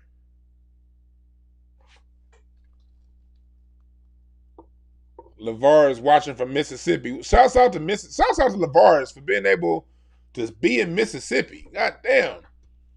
I got family from Mississippi, man. For you still be able to live there and deal with that shit, salute to you. The racism hit different out there than it do out here. Still racist as fuck out here, just hit different. No worse. It's just as bad out here. Just a different kind of hit. I've gotten used to how the racism hit in California. Man, Darren used to give. Yeah, you're right. Josh Hip had the most game on that. See, Darren Collison did used to work Jordan Farmar in practice. I remember seeing that. I remember seeing that in the men's gym during the summertime. He said, "I." Let's see, man. So yeah, this is what it is. It's not, he said you appreciate Ben Holland. Man, fuck Ben Holland. All right, Jerry. Oh, hey, Janelle. I never thought about that. He said bring Jay Rube on and have an interview about them UCLA days. That's a good idea. I've been knowing Jay Rube so long, I never thought about even interviewing him to talk about them UCLA days. Hey, Jay Rube in the chat room, you got inbox me on when you can do that on Facebook, Jay Rube. We gonna do that, Jerry Carr. That's a good suggestion. I'm gonna talk to Jay Rube. We gonna have a conversation about UCLA. We gonna do that coming up pretty soon. What's up, Star? Thank you for joining the chat. You're right, Patrick Tyson. That UCLA team was one of the greatest college basketball teams of our time because they had a really good run. But it's like when you've been cool with niggas for so long, you don't be thinking about interviewing them. You just be like, that's my nigga. But yeah, you're right. I'm going to interview Jay Rube. I'm going to do that. Yeah, hit me up on Facebook, Jay Rube. We're going to talk about that UCLA time. Yeah, I met Russell Westbrook. I remember when Russell Westbrook came in at UCLA. When he came in, I didn't think he was going to be that good. The nigga couldn't shoot. He just was a fast motherfucker with square shoulders. I didn't think he was going to do it like that. He didn't look that good. He was okay. And then I saw him the next year, like before the year he got drafted, like, goddamn, what happened to Russell Westbrook? This nigga must have done like Robert Johnson and made a deal with the devil to get that good that fast. Westbrook is a cool motherfucker, man. I don't know him like that. I've just, met him a few times. I don't really know Russ like that. I know a few of his people. I know of his people like that. You heard about that prop failing in LA? Which prop? You talking about the prop for affirmative action?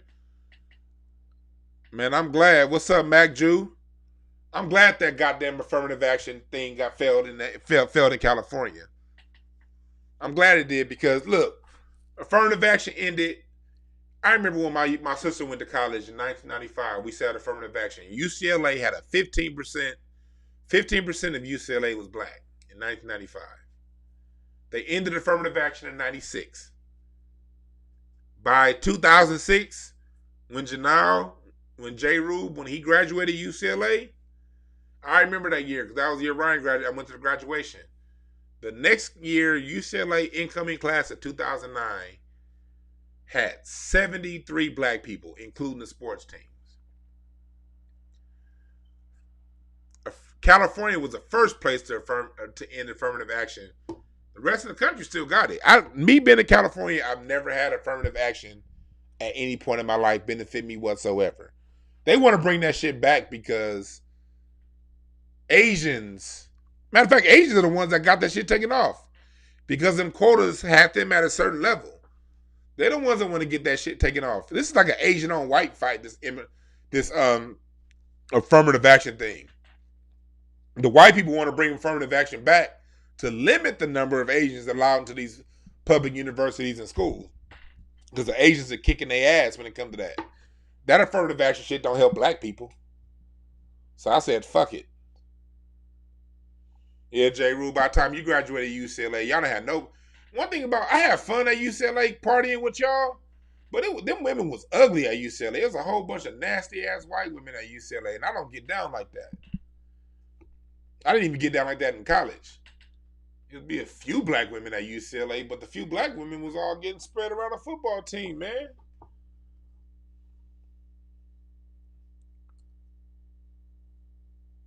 Yeah, he said, sorry, have you read when affirmative action was white? Affirmative action has always helped white women. They're the primary beneficiaries of affirmative action. That's why I'm glad that shit didn't pass in California. I don't want to help them out. Fuck them. Jay Gee, is Freeze doing okay? Yeah, why you ask? Freeze doing good. I was smoking weed with Freeze last week. Cops rolled up, and the cops rolled up on me and Freeze too while we was smoking. And weed's supposed to be legal. Get the fuck out of here, cop. Nothing happened. Oh, the SB 145 the pedophilia legal in California now? Yep. Pedophilia is legal to the motherfucker now in California. No, not technically. Technically, it's not legalizing pedophilia. All it is saying if an adult has sex with a minor within 10 years of his age, he can then, after convicted, not be registered as a sex offender. We all know that's just the thin end of the wedge, and they're going to open that shit up at some point.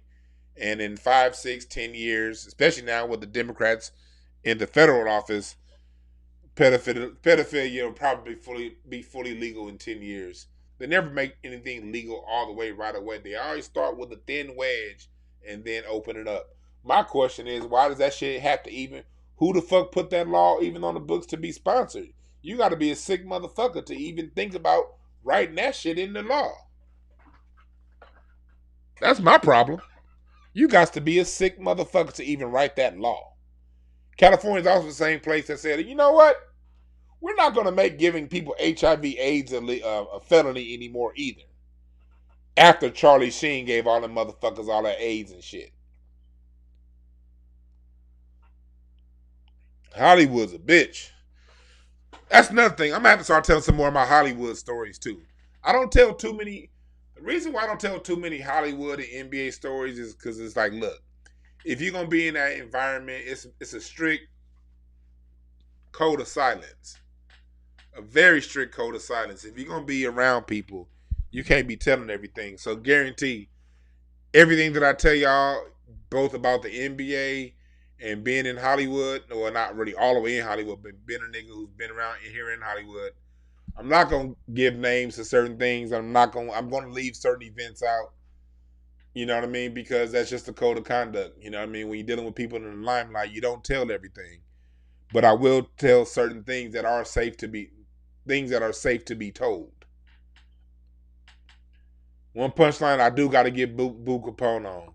Only thing is, Boo get talking to me like, let me land, let me land, let me land, let me land, let me land, let me land, let me land, let me land. Like, goddamn, Boo, you been falling for 15 minutes from 500 feet. You still ain't landed yet.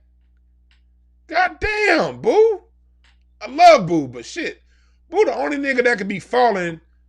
This nigga jumping from the porch to the ground and it'll take 15 minutes to land.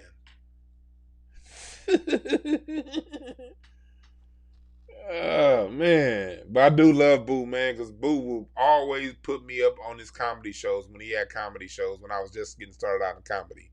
Boo always fucked with me, man, because most niggas see a smart comic, they think smart don't mean funny. Shit, Boo knew, nigga, I be in the middle of the hood cracking these jokes with the biggest of gangsters in the room. I'm gonna make these niggas laugh and make them think. Who is BDB? Okay, yeah. Nah, but I've been having a good discussion with y'all tonight, talking about what's going on with this election and what, man, black people, man, we got to, and we doing it too. I gotta keep saying we got stop saying we got to, because we gotta give credit for what we are doing. And one thing I will say is black people are getting their business together. Black people are lining their shit up and getting their ducks lined up. I see black people are communicating better. I'm seeing people who aren't black come out on both sides of the fence, and that's good. You see the ones who've been around us this whole time, but low-key racist, how they react when we talk about our tangibles, makes it easy to see our enemies. Then we have the other people who aren't black, who are around in a circle, and they're not offended by us talking about tangibles, and they do what they can do to go at other white people to support our issues. They're making themselves known and clear too. So one thing I can say about this whole Trump presidency, it smoked a lot of people out. And once you've been smoked out, you can't go back in that closet. I can't look at one of these Trump tards now this motherfucker's possibly not back in office, them go back and being humble and believe they're humble. No, you being fake, motherfucker. I know who you are, bitch. And I know who these fake ass liberals are too. All these liberals who have said, okay, black people talking about tangibles, talking about reparations, not now. We need to get our guy in office. I know who you racist motherfuckers are too. So your guy's in office right now. I'm looking really hard at you. It's real easy to see who our friends and our enemies are right now, and that's a good thing. Yeah, Davey Lee, I saw the Fox Soul interview with Ice Cube, and you saw those women trying to go ahead and attach him. Go look on my channel way back in January. I was on Fox Soul. They make it very clear when you do Fox Soul that, look, we black, but we only want you saying what won't offend our white paymasters. They make that shit very clear. I shouts out and thank Fox Soul for inviting me on twice. Niel, thank you for putting me on, but I doubt I go back. Because I was too real when I went. Go back to my episode with that on Fox Soul when I went at that. They brought this black chick. Well, she wasn't black. She was mixed with Chinese, and she was a district attorney lawyer here in L.A. And she sees some nigga coming up here, some fat nigga coming up in here looking high in the motherfucker because I was. And she thought she had a win. I made that bitch feel and look so bad. The link is on this very channel. You don't need a link. Just go back on this very channel, scroll down about 60 videos ago, and you'll see me on Fox Soul, and they were asking about black people. The subject was black people, and I kept it all the way 100. So the next time I went to Fox Soul, they invited me back about a month later. They spelled my name wrong. As soon as I walked in, the producer looked at me like, oh, yeah, what's your name again? Oh, yeah, Dwan, yeah. That motherfucker was looking nervous as hell. He was looking at me like I fucked his mama on a big screen TV in front of the whole neighborhood. Oh, this nigga back? They gave me a list of subjects. They brought me on to talk about race. They sent me an email with the subject, and I did my research. Because, like, I'm not perfect. I don't get everything right. But I try my best to at least research what I'm going to say before I bring it to y'all. And I fuck up. I get shit wrong from time to time.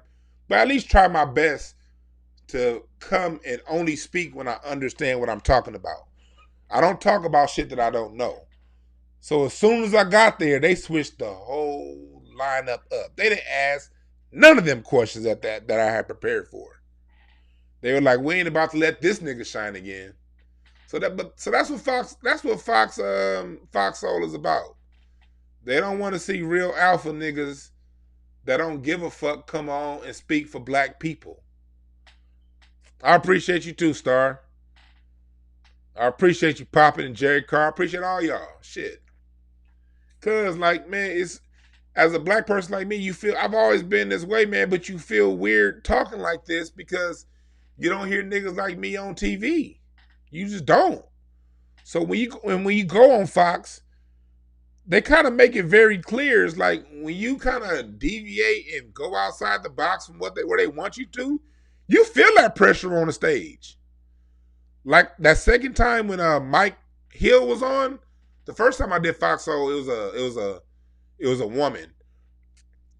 And that was nothing. They were talking about black issues, but had not one foundational black American on. That was full foundational black American on both sides. They had half black women and immigrant black women, not real black women. And this was no disrespect to them. The lady who was on with me, one of the other lady who was on, I forgot her name real quick, Elise. Elise was beautiful. Elise was someone who was raised mixed with a white dad, had her head all fucked up, and now she's discovering her blackness, and she was mad cool. And as a matter of fact, if you go back, I did another show with her on this same channel back in January. Go back and look up the interview. But yeah, when I did the show when Mike Hill was on, and the first thing they did was like, oh, this nigga trouble. And when I was talking about what I was talking about, you just felt that energy like, nigga, you getting off the plantation. You sure you want to go that far? And I'm like, yep, fuck y'all. Have you ever checked Dane Calloway's work? I've heard about Dane Calloway, but not really. Not really. Do I need to look? I keep hearing the name, so I think I'm gonna look up. Yesterday, this thing said Jesus mowed my lawn yesterday. Have I heard about the second coming of Christ? Yeah, the Holy Spirit came up and Mary twice. That was the second coming of Christ. The Holy Spirit hit Mary missionary style the first time. Then he flipped her. Then he hit Mary doggy style. And when the Holy Spirit hit Mary doggy style, that's a conceptualized Jesus. Don't ask me no goddamn gospel questions like that, man. And I used to go to, I was in church heavy too. I played the drums in church for 20 years. But then you realize, okay, that's some bullshit. Have you interviewed Philip Shock Matthews? No, I have not interviewed him. But I do like Philip Shock Matthews. Matter of fact, I've taken some of his shock metaphysics class. I'm deep into metaphysics, man. I love metaphysics was something that gave me something to land when I got up out of that church. I don't follow shit. I ain't part of no spiritual program system, nothing. But metaphysics gave me an understanding of what the scriptures were saying. Like when it comes to religion, that shit's complicated. And I can talk about religion, but I don't like talking about religion like that at the end of the day, because what does it build? Black people, Needy Fuller said this shit before. After we've done talking about religion for 8 hours, 16 hours in a day, everybody huffing and puffing, you done fell out with your family members, you done fell out with friends, nothing constructive got done or came out of that long ass discussion. You talked about, well, is Jesus real? Is Jesus not real? Have you heard of the tribe of Judah for the Hebrew Israelites? Do you pray to Mecca 5 fucking times a day? Do you do some shit like Tina Turner and be like, hum, hum, all that bullshit? Fuck all that, man. You get right with your spirit. You follow the spiritual system that vibrates with you, and you be the best at it and use it for your ultimate ends and for your ultimate greatness. Don't fucking waste time arguing with motherfuckers about religion. Argue with people over the best way to create a business and finance that business and get that business popping and successful. Argue about that. This nigga popping said, what's that bowl? Nigga, I told you I'm into metaphysics, right? I told you I'm into spirituality. I just don't talk about it. This is a tuning bowl. Hear that shit? It gets the vibration right in the room. You hear that? Something you do before you meditate. Man, I'm deep in them out. Man, shit, I can get real deep in when it comes to that philosophy stuff. I just don't like to talk about it too much because I believe everybody has a right in the path and everyone is on a path. We all have our path. Sometimes your path starts in Christianity and then it moves. Sometimes it starts in Islam, then it moves. The only thing is that it keep moving forward. You got these motherfuckers that get into religion and stay stuck in that motherfucker and think they know every goddamn thing about life. I'm here to tell y'all I don't know shit about religion. I don't know shit. I just read some shit and I applied some shit that worked for me, goddamn it. And you niggas need to do the same. If being an atheist works for you, then be the best goddamn atheist on earth. I'm with you on that shit too. If you want to be an atheist or an agnostic, if you want to be a Luciferian, I don't give a fuck. If it make you a better person, do it. Look, I even got my African deity here, Anubis. You see this? I said Anubis right here next to my work desk. Because Anubis holds the scales of life. Anubis is who the ancient Egyptians say we visit when we die. He puts our heart on a scale with an ostrich feather. And your heart has to be lighter than a feather to go into the afterlife. That's what our Kemetic ancestors say. So I got Anubis there because why? When I get to my computer, I like fucking around and not working. Like the rest of you niggas. I like to get on Facebook or play my flight simulator knowing good in the hell well I should be putting together paperwork. I should be rebuilding my website to start these goddamn classes. I should be doing all these other things. And the path to making sure that your heart is light as a feather, according to the philosophy that I've come across and that is right for me, I'm not preaching to you niggas. I'm preaching to myself. I'm talking about what works for me. In order to have my heart as light as a feather and to be relaxed, I should be doing the things that I know I should be doing versus sitting around smoking weed and fucking around. So in order for me to have my heart as light as a feather, make sure that I'm doing the things every day to accomplish the goals that I set out for myself on this plane of earth. And if I do the things and go as hard as I can at my goals, at the things that I have, then my heart can then be light as a feather. So I have Anubis here next to my computer to remind me, nigga, get to work. Get off Flight Simulator and Facebook and Twitter. Yeah, I know it's Anpu, Hotep Saxes. Thank you for the correction. But I say Anubis because oftentimes I like to go with the name that people know the most. Yes, for the Kemetics, it is Anpu. That's the original name of Anubis. You're right about that. But yeah, like I said, I don't talk about that stuff too much because that's something that everyone has to go on this journey of self-discovery to find what works for them the best. I'm all about teaching everything else that's going to help us move forward on this plane. The only thing spirituality is for is to give us the empowerment to move forward and give us the energy to do what we need to do physically on this plane. You're right about that, Stay Woke. Religion is confusing by design. By design, religion is confusing. So yeah, if people ask me, do I, you know, the Holy Spirit and Jesus and, you know, what religion am I? I'm a recovering Christian. That's what I am. I'm a recovering Christian. That's what I am. Yeah, this nigga said, magic mushroom, you trying to meditate.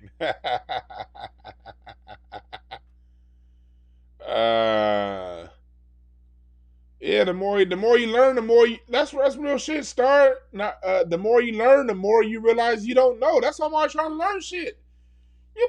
Look, you'll sit down a book and think you done picked up something else, and then you'll hear something else and be like, oh shit, what? I ain't know that.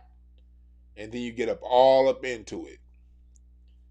The whole point is just to be open. But yeah, I'm gonna have them I am gonna have those relationship courses coming real soon. We're gonna do some talks on it. Then we're gonna do some more concentrated. We're gonna do pods, small pods of people for a low price to get group sessions in on relationships and how to work through your relationships as a group. And then I'm also gonna have individual sessions available. I already have my company still working right now, working with children. I have my motivation camp where I teach children how the importance of school, not just in a vacuum, but how to use school to advance their ultimate goals and desires. And I help children find those ultimate goals and desires through a program that I established in my 15 years working in mental health here in Southern California. So yeah, I have that shit coming. And that's why I can say I got Anubis here because I got to get working on that website and get my program back cracking again instead of sitting here playing goddamn flight simulator and on Facebook talking shit to y'all. But yeah, I'm about to get up out of here. I thank y'all for joining. I think I'm gonna be back on tomorrow. We doing Craig Facts tomorrow, and then I'm doing like another show for some people down south in Texas. It's gonna be a lot of people who are Kamala supporters on that show, so I'm gonna set them straight and So, but I think I should be on tomorrow, 8 o'clock. If I'm not on tomorrow, 8 o'clock, I'll be on Friday. Hippie J, no, I don't do Uber Eats. I think Uber Eats is some of the dumbest shit ever. Look, I'm fat, but like y'all know, I don't like fat people, man, because fat people do like. Look, man, I'm not your everyday fat person. I think that's the fattest shit to order Uber Eats. If you look, my rule is if you gonna get fast food, at least have enough energy to go get it. If you gonna get fast food and have that shit delivered, that shit's terrible. Getting fat. What kind of sorry shit is that? You get McDonald's fries is only good for 30 seconds after you get the motherfuckers ordered. By the time your Uber Eats get here, you got cold ass fries and a goddamn lukewarm ass burger. That's some sorry shit to get fast food delivered. Nigga, I can't stand fat people, man, because fat people breathe too loud, too. That's why I can't be in a room with other fat people. They be a.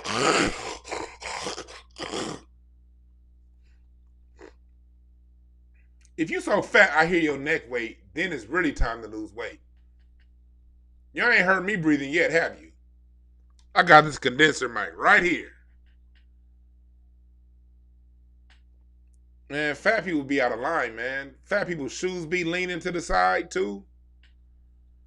You ever see them fat people with the 45-degree angle on their shoes? They should be like, why is the side of your Air Force Ones shaped like a V, homeboy? Nigga, get some new fat shoes. Dion people say he dropped from 260 to 170. Hey, look, Dion, I ain't been below 250 since high school, man. I went to Westchester High School. I was offensive lineman. I was 305 my senior year. I was 310. My area code, 310. That's where I was in high school, left tackle, Westchester High. And I was the smallest nigga on the offensive line. Nigga, I ain't never been skinny. A lot of these fat niggas was once skinny. You ain't seen a skinny weight. You ain't seen a skinny picture of my life. You can put up a picture when I was 70, you're gonna see some fat on these cheeks. Yes, Magic Mushroom, I could dunk a basketball. Any weight below 310, I could dunk. Yes, I could dunk when I'm below 310. I could probably dunk above 310, but it hurt like a motherfucker when I land. Yes, I could dunk. I don't know, man. Shit. 175. Shit, 175 was my middle school weight. Nigga, shit. Nigga. I at one point got up to almost 400 pounds. Hold on. While y'all here, I'm gonna see if I can find, before I go off, I'm gonna see if I can find this old picture I got. I'm gonna look on my Facebook. An old picture I took with Larry. I saw it on my Facebook recently. And it was at Ryan's restaurant. I used to be above 400 pounds. And I lost 80 pounds like in 4 months. I was tired of being that fat. Like, I like being fat, but that was too goddamn fat. That was too goddamn fat. I like being around like 320, 330. That's my target weight. I like being 320. I don't want to be, people like, why you need to lose weight? So I don't want to be skinny. Fuck that shit. You skinny niggas I don't want to be a little hoe ass skinny nigga. Fuck that. Half you skinny niggas be looking like Feezags. I'm good. I'm big and I can move. I like that combination. Nigga, and on top of that, nigga, I'm already married, man. I ain't trying to impress nobody. My wife love my fat ass. I'm gonna pull up some old pictures. I'm gonna pull up some, here we go. Okay. I just found some, damn. I just found some old pictures, I'm about to show you right now. Hold on. Damn, I just found an old picture of the Comedy Union. Damn, me, Craig, Jade. Damn, we used to really be out there like that. I'm looking at some of these old pictures when I first started comedy. Man, look at, okay, here's picture number one. Look at this picture right here. Let me see here. Desktop. What picture is that? 26. This is a picture when I first started when I used to host the comedy union. Bill Burr, Vanessa Graddick. This is me, Vanessa Graddick, and Bill Burr. Bill Burr's that motherfucker. He did that cold ass SNL special. Y'all saw that shit when he was talking about white women and put white women back in check. Bill Burr, that was some cold shit that he had. Let me see here. I'm looking for some more because we had like a bunch of shit from the comedy union. I'm looking for some of the pictures I had with people y'all may recognize. Okay, here's one right here. Okay, I just found one. Come on, Facebook. Let me look at this other picture right here. 122. No, not that one. 122. Where's that picture? 122. Here we go. This is me and Larry. We was best at Ryan's wedding. We were both at Ryan Holland's wedding. This is me and Larry. This is Larry before he had his beard. You see, I was way fatter back then. You see, I had we both had the suit on with the Jordans. That was me and Larry in Vegas. I'm trying to get this other picture up. God damn. Okay, 1-7. Here's another. I'm not reading you niggas' comments right now. I'm trying to find these pictures. I know y'all clowning like a motherfucker. I know that nigga Poppin probably running this goddamn mouth in the chat room. Fuck all y'all and y'all jokes. Look at this picture right here.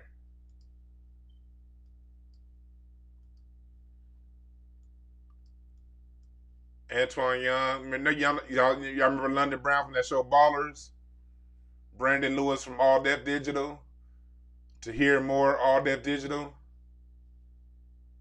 Nigga, that was after my show. That was one night after my show at the Comedy Union. I'm just going through old ass Facebook pictures right now because I was looking for some of them old pictures of me, of my fat ass, and I ran across a whole bunch of pictures I forgot even existed. God damn. Yep. Here, I found this other picture right here. Let me see here. Look at it. This is a picture.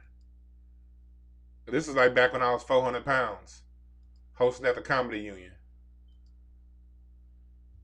Y'all see that? I was like 380 back then.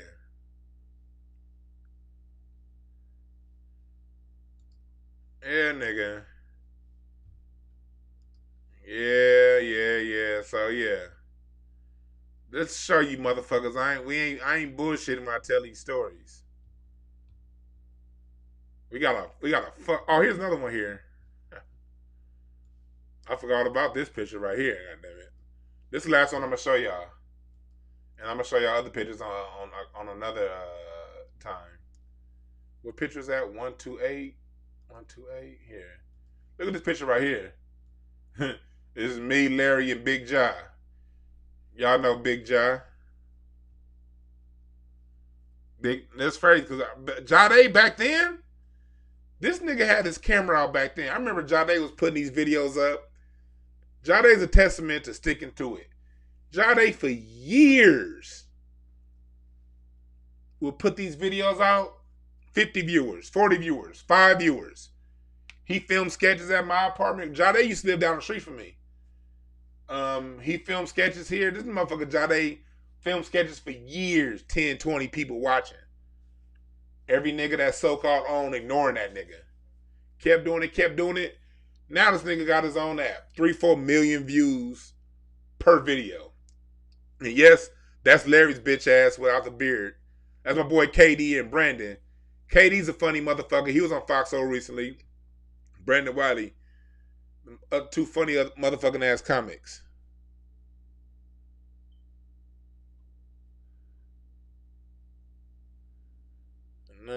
Yeah, man. So yeah, I'm 6'3". I'm 6'2", Magic Mushroom. I'm not 6 feet. I'm 6'2". Yeah. So yeah,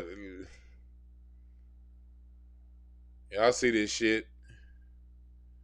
Yeah, I lost damn near 100 pounds. I still got more to go though. You know you're a fat motherfucker when you lose damn near 100 pounds. And if you lose another 100 pounds, you still gonna be in the two solid. I might do a show just where I just talk about a lot of this shit from back in the day, a lot of these stories. Cause like now that I'm looking at these pictures, y'all got me wanting to go back and pull up more of these hoes. Ah, damn, I forgot about all these pictures, man. But yeah, sure, we all got a story. We all got a story. We all got a story. Oh yeah, that's gonna be my last picture right here. Show you how long I've been getting down performing for motherfuckers. This is me at Westchester High School, 1998, playing the drums. As you can see, I was fat back then. Kind of ducking. You can't see the fatness behind the symbol, but I was above. In this picture right here, I mean, this is like 10th grade. So 10th grade, I was probably like 260. I was like 260, 270 in this picture right here. And I dunk on your ass back then too. I was 270, but I still dunk on your motherfucking ass.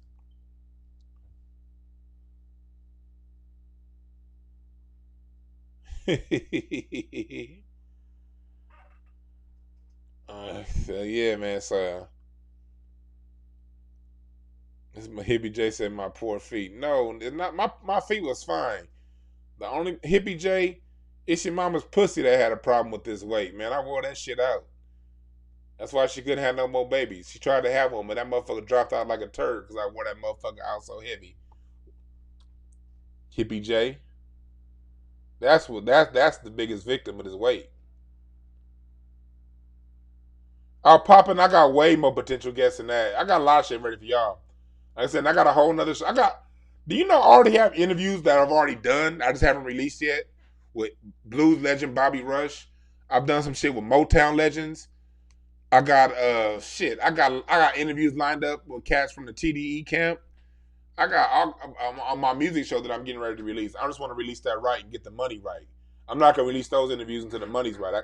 That one's a little more business on that interview, but I got interviews from people from all over the world. I got my aunt that's gonna interview. Well, not my aunt, but when I say aunt, she's not an official family member. She's a family friend. But yeah, she sang backup with Michael Jackson on the Thriller album and on Off the Wall. That was her singing "Mama Said, Mama Said, Mama Said, Do Stop." I'm gonna interview her. Shit. Yeah, I got a lot of stuff coming. So y'all just keep watching. Y'all just keep watching. We got all kind of shit popping. But man, I've been on here for 2 hours. I'm about to get up off this motherfucker. I thank y'all for listening. Remember this: there are no perfect messengers. Only perfect messages for those who are willing to pick up game. Remember that. Don't get caught up in who's saying what, man. Either listen to the game if it worked for you. If the game don't work for you, push it along and keep pushing. All right? Peace, y'all. See y'all tomorrow.